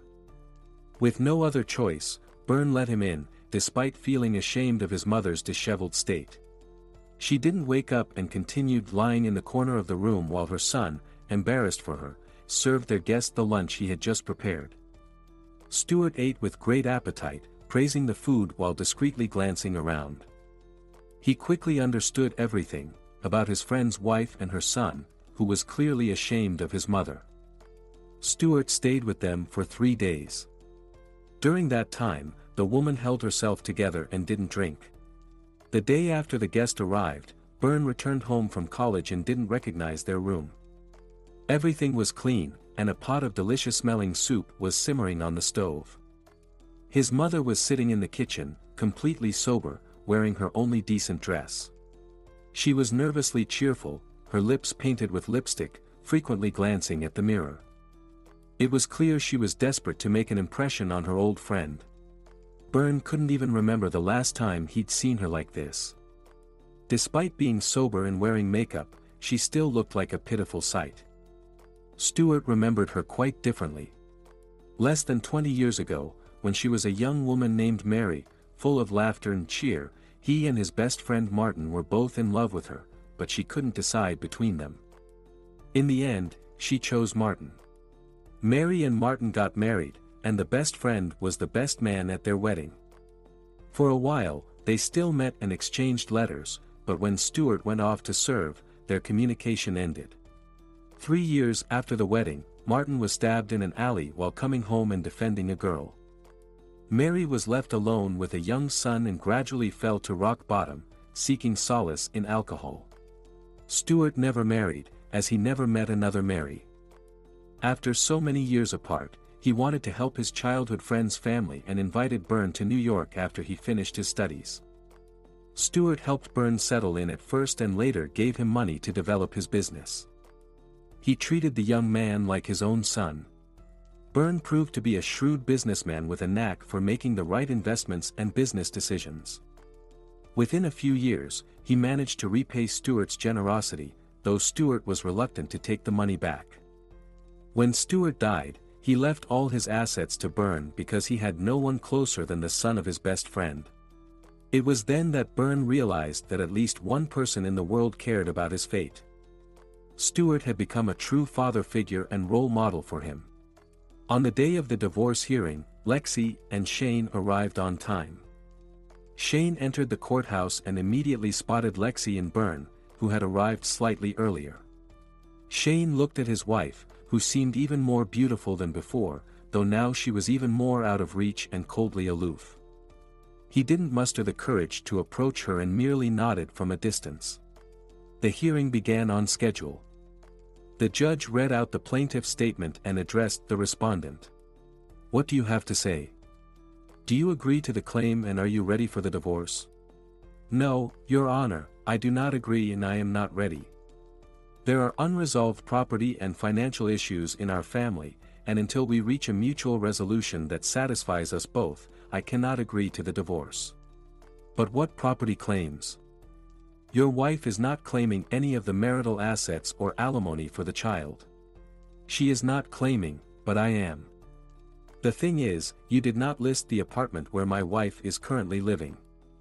I am claiming half of the 2-bedroom apartment we inherited from my wife's deceased parents." "Yes, but that apartment is your wife's inheritance. Since it belonged to her parents, it rightfully belongs to her." "Your Honor, I know my rights. This property was inherited by my wife while we were married. I was very attached to my in-laws and considered them like second parents. The apartment is precious to me as a memory. I cannot just easily let go of my memories. I am forced to adjourn the hearing. This case cannot be resolved in court at this time, as you have not reached an agreement on the property dispute. I advise the plaintiff to hire a lawyer or reach an agreement with the spouse regarding the division of property. I also remind both spouses that they still have time to resolve their differences and attempt to save the marriage. The decision is made, court is adjourned." Shane triumphantly walked past Lexi and her companion. In reality, he didn't need that apartment at all, but by delaying his divorce from Lexi, he was able to spite Byrne. He knew how important the family home was to his ex-wife. It was where she found solace and strength to cope with life's hardships. It was unlikely she would willingly give it up, which meant he could drag out their inevitable divorce for a long time. Byrne couldn't hold back and caught up with Shane outside as he was getting into his car. "Tell me, what do you want?" "From you?" "Nothing. Although, if you want, you could give half of your company's shares to me." "Did Rebecca put you up to this, to get me to give her those shares?" "That silly girl doesn't have the brains for this, you know your ex-wife well enough." "I want half the shares, in my name. Then I'll immediately grant my wife a divorce." "Or do you think my wife doesn't deserve half of your wealth? What a scoundrel you are." I thought you were fighting for Lexi because you truly love her and she means a lot to you. I won't hide it, I do love her. But half of your assets will warm my heart during those long, lonely evenings when I grieve in my cold bed without her. Both Byrne and Lexi longed to turn the pages of their past lives and start writing a new chapter together, but they had to put that on hold for now. While Shane was away, Rebecca had a brief respite to think about her current life. She knew that her relationship with Shane was leading her into a dead end, but he held an irresistible power over her. She felt as if she had never loved anyone as much as she loved him. So, she was willing to do anything to keep him for as long as possible. But now, with him absent, Rebecca thought about her son and how he had left because of Shane. A mother always loves her child, and Rebecca was no exception. But she was confused and couldn't see a way out. The prospect of being alone terrified her. She approached the mirror and stared at her reflection, which did not bring her any joy. She used to be a striking blonde and looked stunning for her age, but dark hair had made her less noticeable and ordinary. Shane treated her like a rubber doll, used for his own purposes, and it seemed he didn't care at all that she needed compliments and words of love. Her ex-husband hadn't given her compliments either, but at least he didn't demean her with his contempt and always treated her with respect. It seemed that the woman was finally starting to see things clearly, but the power this man had over her was so great that even now, when he was not around and had loosened his grip, she still found excuses for his actions and words, searching for some hidden meaning. Rebecca was still examining her reflection in the mirror when she couldn't stand it any longer and called her hairstylist. Half an hour later, she finally sat in the salon chair. The top stylist lamented over her hair, shaking her head, but then enthusiastically set to work. When Rebecca was finally turned around to face the mirror, she nearly cried tears of joy. The stylist had achieved the impossible, restoring Rebecca's hair to its former platinum blonde glory. Shane returned home in the evening, exhausted and irritable. He immediately went upstairs to the bedroom, where Rebecca had prepared a surprise with a romantic setting. Soft, dim candlelight illuminated the beautiful mistress of the room, who approached Shane from behind and covered his eyes with her hands. Shane was in no mood for a romantic evening, his thoughts were preoccupied with the events of the day.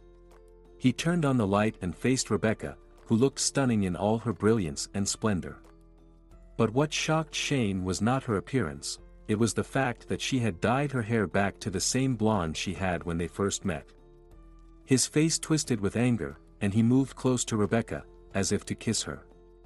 The woman was burning with anticipation for happiness, but she was in for a letdown.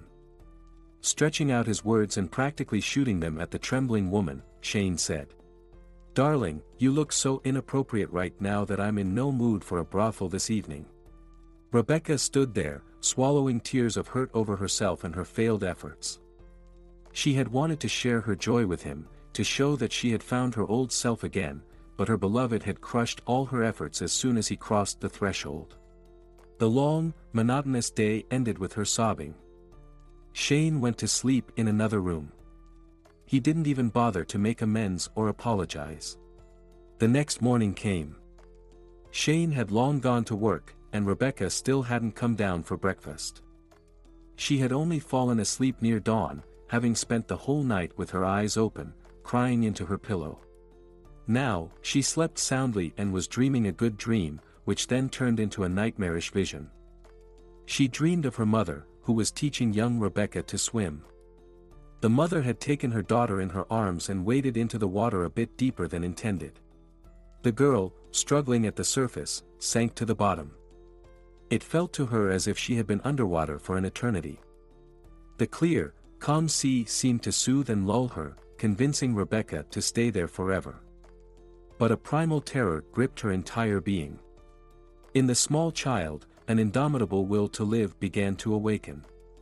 She started fighting, pushing with her arms and legs, and striving to reach the water's surface. Above, Rebecca clearly saw her mother's worried face, but the sea wouldn't release its victim. The waters darkened and churned, pulling her into a whirlpool. Rebecca struggled against the current and against herself, but it was futile, her strength was waning. It felt as though a sea monster had wrapped its tentacles around her legs, and she even glimpsed its face. The monster was horrifyingly similar to Shane, who menacingly desired the death of his prey to finally consume her. In the dream, Rebecca was no longer a little girl but an adult woman, still helplessly floundering in the water, unable to escape the toxic relationship dragging her to the depths. Terrified, she mustered her strength and kicked her tormentor in the face. At the last moment, she managed to surface, reaching her mother while leaving behind the terrifying eyes of the main monster. She opened her mouth in a silent scream and woke up to being shaken and lamented over. "Rebecca, what's wrong? Wake up, please. Are you okay?" It was her maid. Rebecca looked around, still disoriented from the nightmare. She scanned the room and was struck by the sad scene of the previous day's failed celebration. Bright sunlight illuminated the set table and the extinguished candles, making everything seem so absurd. She felt a pang of bitterness and shame and realized she no longer wanted to live this way. Her relationship with Shane had lasted only a month, but throughout that time, it had only brought her suffering. The memories of yesterday's humiliation combined with the nightmarish dream began to rouse her. Her sense of self-worth broke through the painful love for the monster from her nightmare, now embodied in Shane. Rebecca jumped up and gave orders to the maid. "Pack up all his things, every single one, understood?" "Whose things?" "Don't be slow, Shane's things." "Where should I put them?" "In a suitcase. Take a large trash bag and put everything in it. Don't forget anything, not even the last razor or cufflink. And then throw it away. Are you crazy? Carefully pack everything and take it to the gatekeeper. Have him return it to Shane. Just say he wasn't allowed inside. He no longer lives here." With a sense of duty fulfilled, Rebecca sighed with relief and began preparing for her long-planned meeting. She wanted to shake off the past and finally start living anew. Rebecca dialed the number she knew by heart. Her heart raced anxiously as she waited for an answer. "Yes, Mom, hi. What happened? Is everything okay with you?" "Hi, dear. Yes, everything's fine. How are you, sweetheart? I've missed you so much." "I'm good, Mom. Do you want me to come over tonight?" "Of course I do. Come over, this is your home, and you can always come back here." "I know, Mom. I love you." "I love you too, my dear." The call ended with the sound of the line disconnecting, and Rebecca whispered, "I'm sorry, my son, for everything. Please forgive me." When Shane arrived at Rebecca's house after work, the gates remained closed. The security guard brought out Shane's belongings and said he was no longer allowed inside. Furious, Shane started calling Rebecca, but the short rings made it clear that neither speaking to him nor seeing him was desired. He slammed the gas pedal, and his car screeched away from the house. Shane headed to his apartment, which felt empty and cold without his wife and daughter. In the span of a month, he had been abandoned by two women. First, Lexi, who had left abruptly, and now Rebecca. The betrayal by his wife hurt the most, as he felt no real connection to Rebecca. The first sting of betrayal from a woman came when he was a teenager. His mother had remarried and had a daughter in her second marriage. At around 16, Shane felt out of place in this new family setup. Shane always excelled in his studies because his stepfather repeatedly told him that he would not tolerate a freeloader in the house. He was told to finish school quickly and move out. His mother didn't try to defend him, she simply echoed her husband's sentiments, saying that he was right and that Shane needed to learn to make his own way in life and couldn't rely on anyone. After graduation, Shane moved to New York and never returned to his small town. He lived on a scholarship and made extra money by writing essays, term papers, and theses. No one sent him packages or money. His mother occasionally sent letters boasting about her new husband and how smart their daughter was. Later, when his mother and stepfather wanted to send his sister to New York for her education, Shane immediately refused to help. He had worked hard for everything he had, and he believed she should do the same. After his refusal, letters from home became even rarer and eventually stopped altogether. The second time Shane felt the sting of betrayal was during his sophomore year. It was then that he first fell in love. The girl was the daughter of a police general, although Shane only learned of it later. Spoiled Leslie, a favorite of her parents, was in the same class as him and unexpectedly returned his feelings. He genuinely loved her, and the status and understanding that she was far from ordinary only fed his ego. He began to entertain illusions and make plans, believing Leslie would agree to marry him. But suddenly, everything fell apart. Her father discovered their relationship and swiftly called him to account. As Shane was walking from the dormitory to the bus stop, a car pulled up next to him. Men jumped out, roughly handcuffed him, and began searching him, finding a small packet of white powder in his pocket. Shane denied it was his and was genuinely terrified.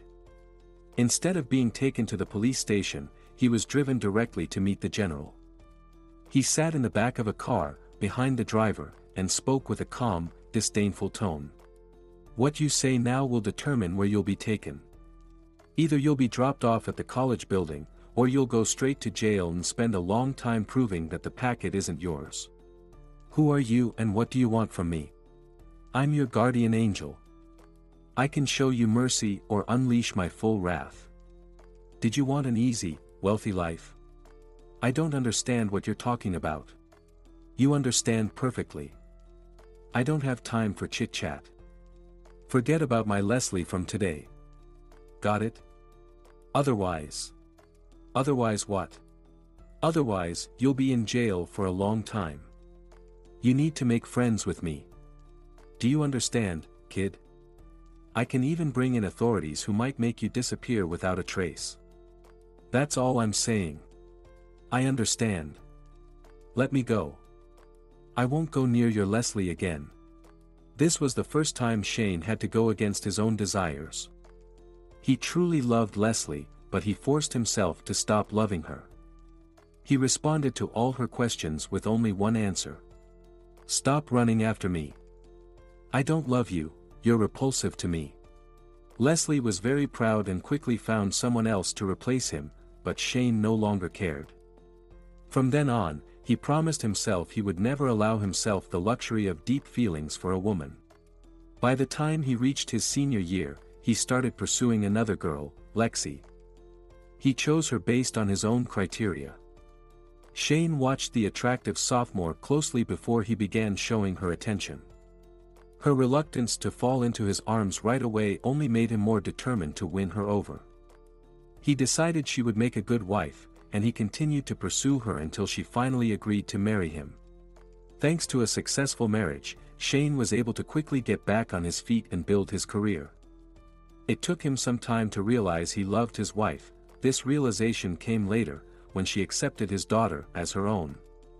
However, by then, Lexi had distanced herself from him, unable to forgive him for his infidelity.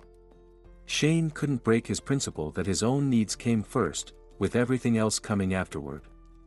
As he analyzed his life, he realized he was left with nothing at his age, no family, not even his daughter. The girl loved Lexi more than she loved him because Lexi had been more of a mother and father combined to her. While Shane flitted from one woman to another, it was his wife who raised Meg. Shane's thoughts shifted from his daughter and wife to Rebecca. She had been a means for him to boost his ego and get back at Byrne. And now that very tool had abandoned him. "They'll all regret treating me like this," Shane told himself. Liam, Byrne's attorney, was preparing for the divorce proceedings between Lexi and Shane. At the first hearing regarding the property dispute, he would represent his client's interests. Lexi no longer wished to attend the court sessions. She and Byrne had finally bought a house, choosing the most suitable option. It was a modest house with an attic and a piece of land. Lexi didn't want a grandiose, impersonal building. All she needed was comfort and warmth. She refused to hire staff and insisted on doing everything herself. They had been living in their new home for a week, and everyone was contributing to making the house more comfortable. Byrne arrived at his ex-wife's mansion. He brought a new contract for her to sign. Despite his attorney's advice, he decided to handle Rebecca fairly. Half of the shares in his company were certainly not given to her. However, in addition to the previous terms, he fully took on the maintenance of the house and staff and increased her monthly support without conditions tied to their son's coming of age. Rebecca signed the agreement and sat quietly and sadly across from her ex-husband. Recently, she barely recognized herself, so much had she changed. She wanted to find herself in life and to find someone who would love her as she was, with all her flaws and erratic nature. But most of all, she wanted to learn to love herself first, and only then find a man who could see her virtues. Byrne, tell me, are you happy now? Has she given you what I couldn't? Rebecca asked her ex-husband. Yes, I am very happy, and it has nothing to do with you, Rebecca. I also owe you for my lack of attention, and I admit that. We both can still be happy. There's no need to cling to the past and to feelings that have long faded, Byrne replied. Do you think an ice cream truck will come down my street? I don't know about the ice cream truck, but I am sure that everything is in your hands. You're young and beautiful, and you still have everything ahead of you. After the conversation with his ex-wife, Byrne felt guilty because he understood that in a breakup, both parties are at fault. But what could he do if he fell in love? Everyone wants to be happy. Now, he and Lexi only had to wait for the court's decision and finally legalize their relationship to truly enjoy their happiness. Shane sat in his office waiting for his client. She had called him herself and said that her friend recommended him as her attorney. There was a knock at the door. A woman entered the office, and her face seemed familiar to him. She extended her hand, greeted him, and introduced herself. Hello, Shane. Don't you remember me? I'm Leslie. Standing before him was Leslie, his first love, the one he had once been obsessed with, and whose father had once humiliated and trampled his love. It was extraordinary that fate had brought them back together after 20 years. Shane looked at Leslie and noted to himself that she was still attractive and capable of stirring his feelings. Judging by the way she was now standing and looking at him, it seemed he would soon have a good chance to make up for his past and finally let it go to start anew. And so it happened. Within an hour, they were indulging in passion at a nearby motel, and Shane finally had the woman who had once been unattainable. Shane and Leslie began a passionate affair. Leslie didn't need Shane's services as a lawyer, she simply wanted to see him. Her life had been complicated. She had been married twice, the first time as a way to spite Shane. Her chosen partner was a man fully approved by her father. He was the son of a high-ranking official in the police ministry and courted her beautifully. However, their happy life ended abruptly when her husband's father was caught accepting a bribe. The new husband, who had relied on his father's influence, could not sustain the family and turned to alcohol to numb his grief. For her second marriage, Leslie married a Frenchman named Charles, who also courted her exquisitely. They were married for just over 10 years. Charles adored her, and Leslie allowed herself to be loved. However, Charles died in a car accident, leaving Leslie alone. At just over 40, Leslie was beautiful and wealthy, but happiness in her personal life remained elusive. She occasionally thought about Shane and often wondered how their life might have turned out if he hadn't left her. It was only recently that her father revealed to her the lengths he had gone to in order to dissuade Shane from pursuing her. Her father was still alive and relatively healthy. He had buried his wife a long time ago and had hoped for grandchildren from his only daughter, but it seemed his dreams were never meant to be fulfilled. Increasingly, he regretted interfering, realizing that Leslie truly loved Shane.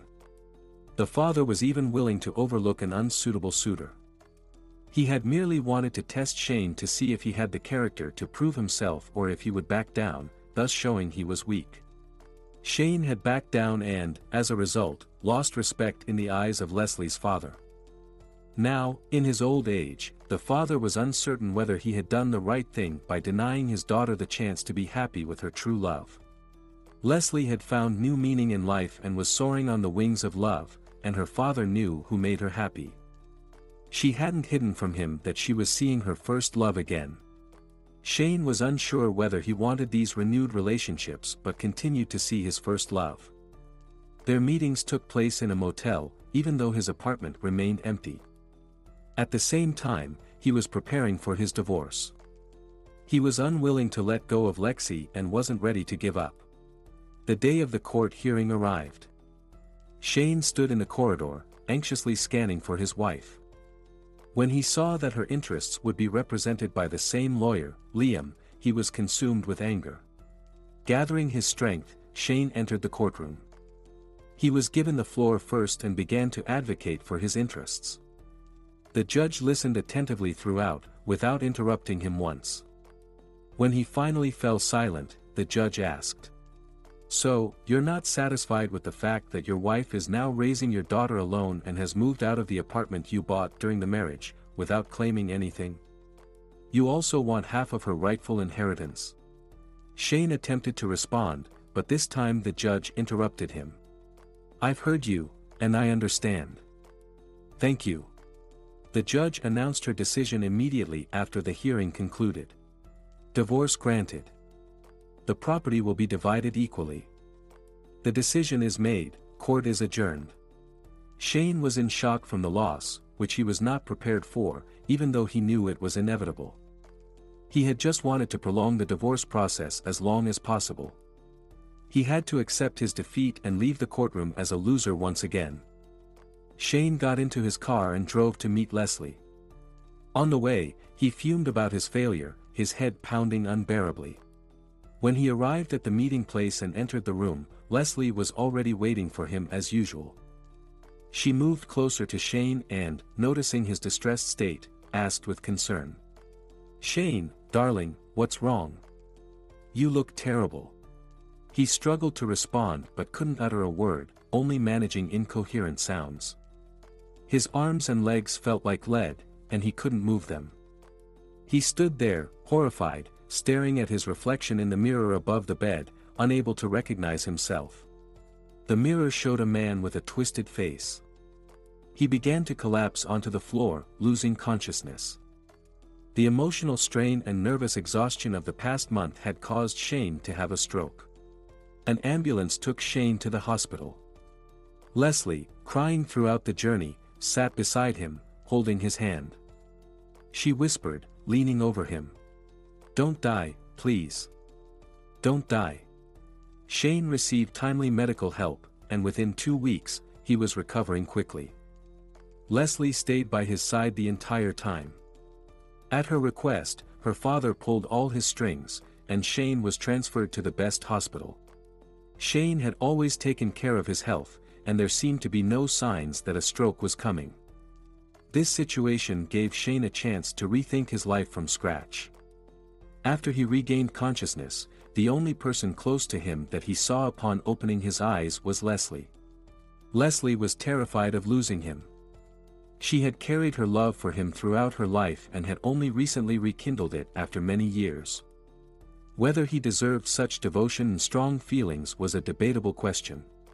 During the 2 weeks Shane was in the hospital, he had plenty of time to reflect on his past life and realized that all these years he had lived not thanks to anything but in spite of everything. He had considered himself the most important person in the universe to any woman, but none of those who had sworn eternal love to him were there now. Not even his ex-wife or daughter. Of course, neither Lexi or Meg knew where Shane was or what had happened to him. They would have likely visited him in the hospital out of sheer compassion. Meanwhile, Lexi and Byrne were preparing for their wedding. There were no more obstacles. The lives of our characters were gradually falling into place, but Rebecca's journey was still ahead of her. She began actively attending events, exhibitions, and performances. She didn't have any close friends, and making new ones at her age was challenging because everyone already had their own lives. Now, however, she felt a strong desire for social interaction. She wanted to fill the emptiness that had settled in her soul and heart as quickly as possible. She had long since mended her relationship with her son, but Tyrone had no intention of moving back home. He was happy in the shared house where he lived with his father, Lexi, and Meg, whose feelings for him grew stronger every day. So Rebecca continued living alone in her large house until one morning, she woke up with a sudden need to visit her childhood home. Without hesitation, she got ready and drove to visit the familiar places she hadn't been to since her parents' death.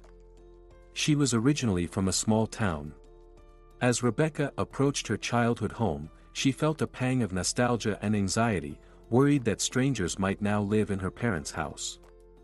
She knocked on the door with some trepidation, and a 10-year-old girl who looked strikingly like her older sister, Tiana, opened it. It was likely her niece, whom she had never met before. The girl was taken aback by the sight of a beautiful stranger in expensive clothing, with a luxurious car parked behind her. "Hello, who are you looking for?" "Hello, dear. Is your mother home?" "She is." "I'll go get her," the girl replied, calling back into the house, "Mom, someone's here for you."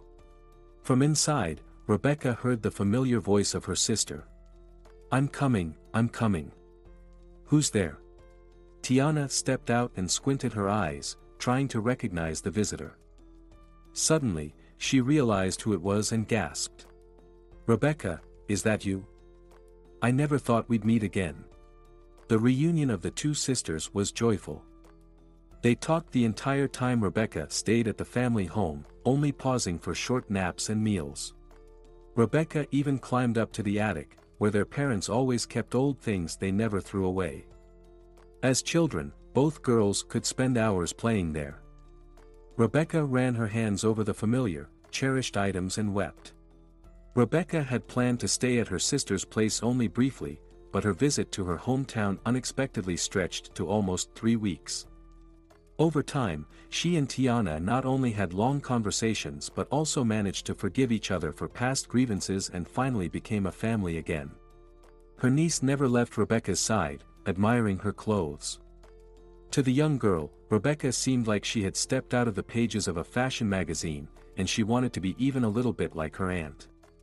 Rebecca bought her plenty of gifts, completely winning over her niece. Tiana had a more complicated life. Not too long ago, she had become a widow, her husband had died of lung cancer. Nick, Tiana's eldest son, got married at 19, making his mother a grandmother at 37. Her grandson, now 5 years old, practically lived with her. Besides her son, she also had a 10-year-old daughter, Nora. So, every month, Tiana worried about how to stretch her salary. Rebecca desperately wanted to help her sister and, of course, gave her some money, resolving that she would now maintain a close relationship with her newly rediscovered family and help them whenever she could. Before she left, Rebecca needed to take her car to a repair shop. Something was rattling in the engine. With a sly look, Tiana suggested she visit the nearest repair shop from her home and sent Rebecca there. It took Rebecca only about 20 minutes to understand the reason for her sister's mysterious look. While Rebecca was explaining the car problems to the mechanic, the owner of the workshop walked in.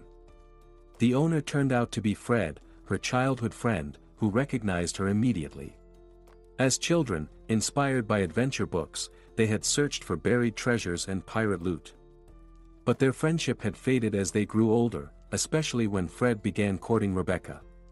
Rebecca entertained his advances but didn't fully reciprocate his feelings at the time because she dreamt of a more glamorous life and was eager to leave their small town as soon as possible. After graduating from high school, she left, leaving Fred with a broken heart. Now, Fred was a respected businessman who, besides owning this repair shop, had several others around the town and its surroundings. By the town's standards, he was considered quite well off. Rebecca's car took a while to get fixed, as it seemed the owner had instructed his staff not to rush and to thoroughly inspect all the engine components. In the meantime, Fred and Rebecca spent all their free time together. Fred still looked at her with eyes full of love, and it seemed she, too, quickly remembered her old feelings for him. Fred had long been divorced and had no desire to marry again. From his first marriage, he had a daughter whom he always supported financially, but she didn't maintain a close relationship with him. After his divorce, Fred had dated occasionally, but as soon as any woman wanted something more serious, he would end the relationship.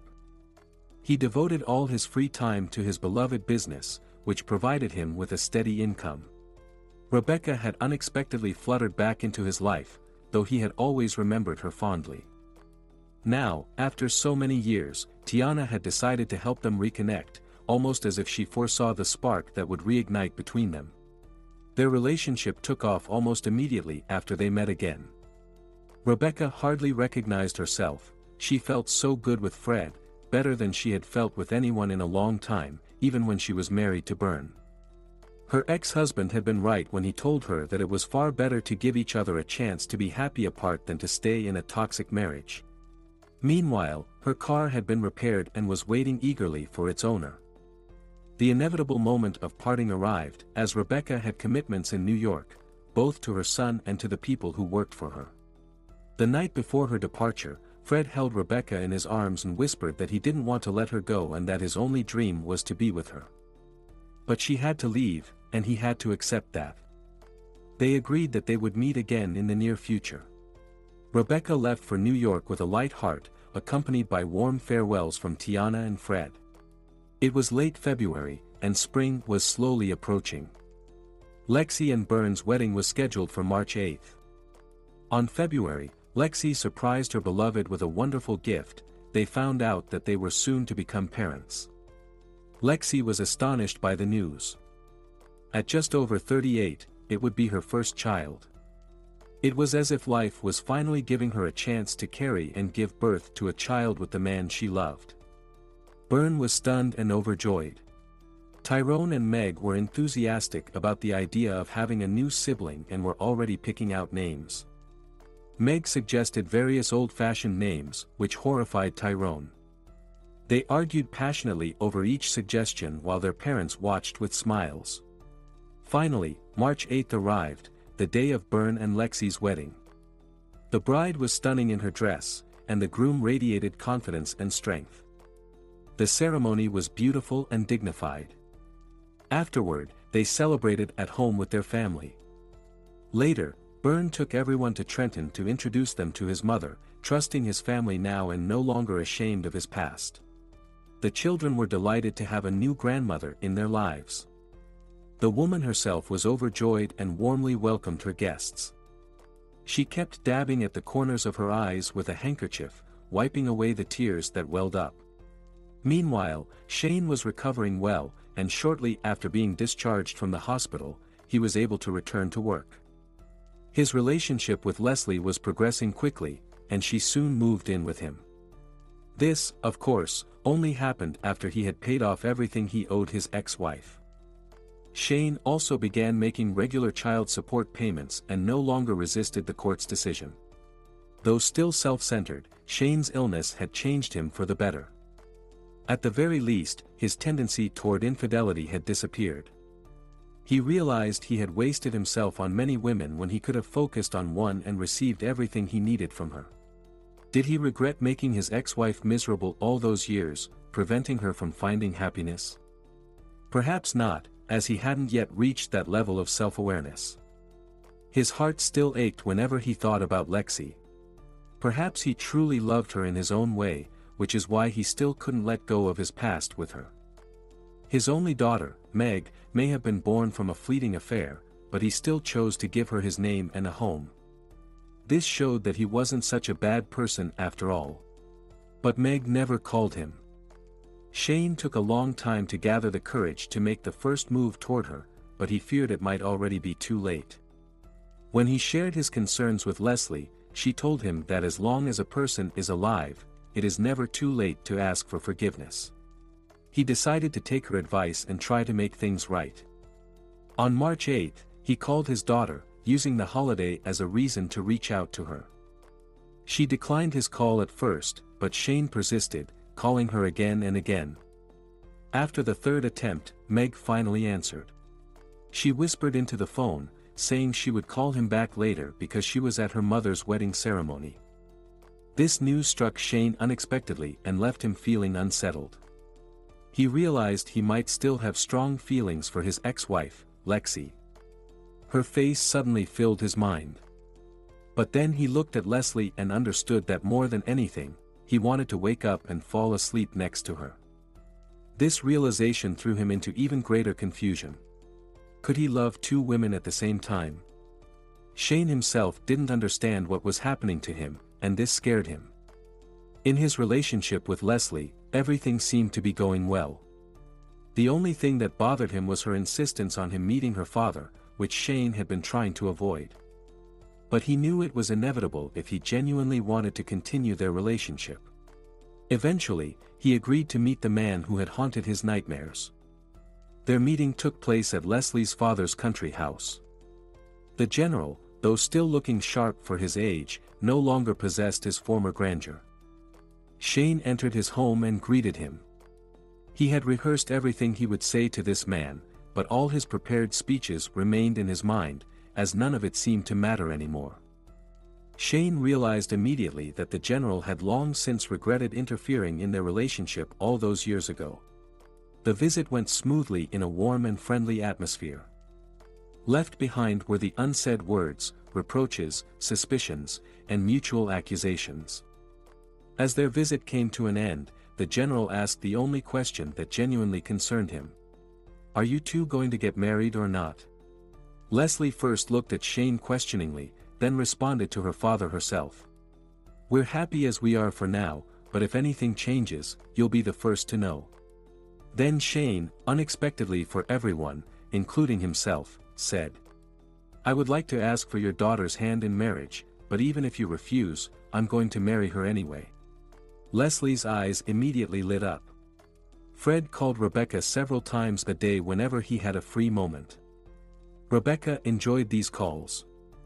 They could spend hours talking about their love and reminiscing about their past. But one day, Rebecca noticed that Fred hadn't called her, even though it was already noon. Usually, he managed to call her at least 3 times by then, but today, there was no word from him. By 5 p.m., with still no call, Rebecca couldn't stand it anymore. She grabbed her phone and was determined to find out what was going on. As Rebecca paced around the house with her phone in hand, nearing the point of panic, the phone finally rang, and the security reported the arrival of a guest who introduced himself as Fred, a friend of the lady of the house. Her eyes lit up with happiness, and she went to greet him. Needless to say, the entire evening and the following night, the two of them didn't get a wink of sleep, having missed each other so much during their brief separation. Rebecca had sent all the staff away for a weekend off, along with a bonus for their good service. For the next 3 days, Fred had come to spend time with Rebecca, and they planned to spend it all in the bedroom, feeding only on their love. Those 3 blissful days flew by in an instant, and Rebecca, standing at the door, saw Fred off. She was afraid to admit to herself that she didn't want to be alone and wait for their next meeting. Fred had asked her to come with him more than once. He didn't want to move to New York, but he wanted her to move to him and become part of his life. And now he once again embraced her and proposed. "My love, marry me. What are you doing alone in this godforsaken New York? Come back with me to hometown. That's where you belong, beside me." "Do you really want this?" she asked. "Of course I do. I can't think of anything else when I'm away from you. Shall we go? What about the house?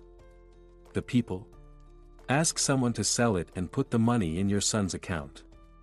I'll pay the people who worked for you for 3 months, and they can find something else. That's a good idea.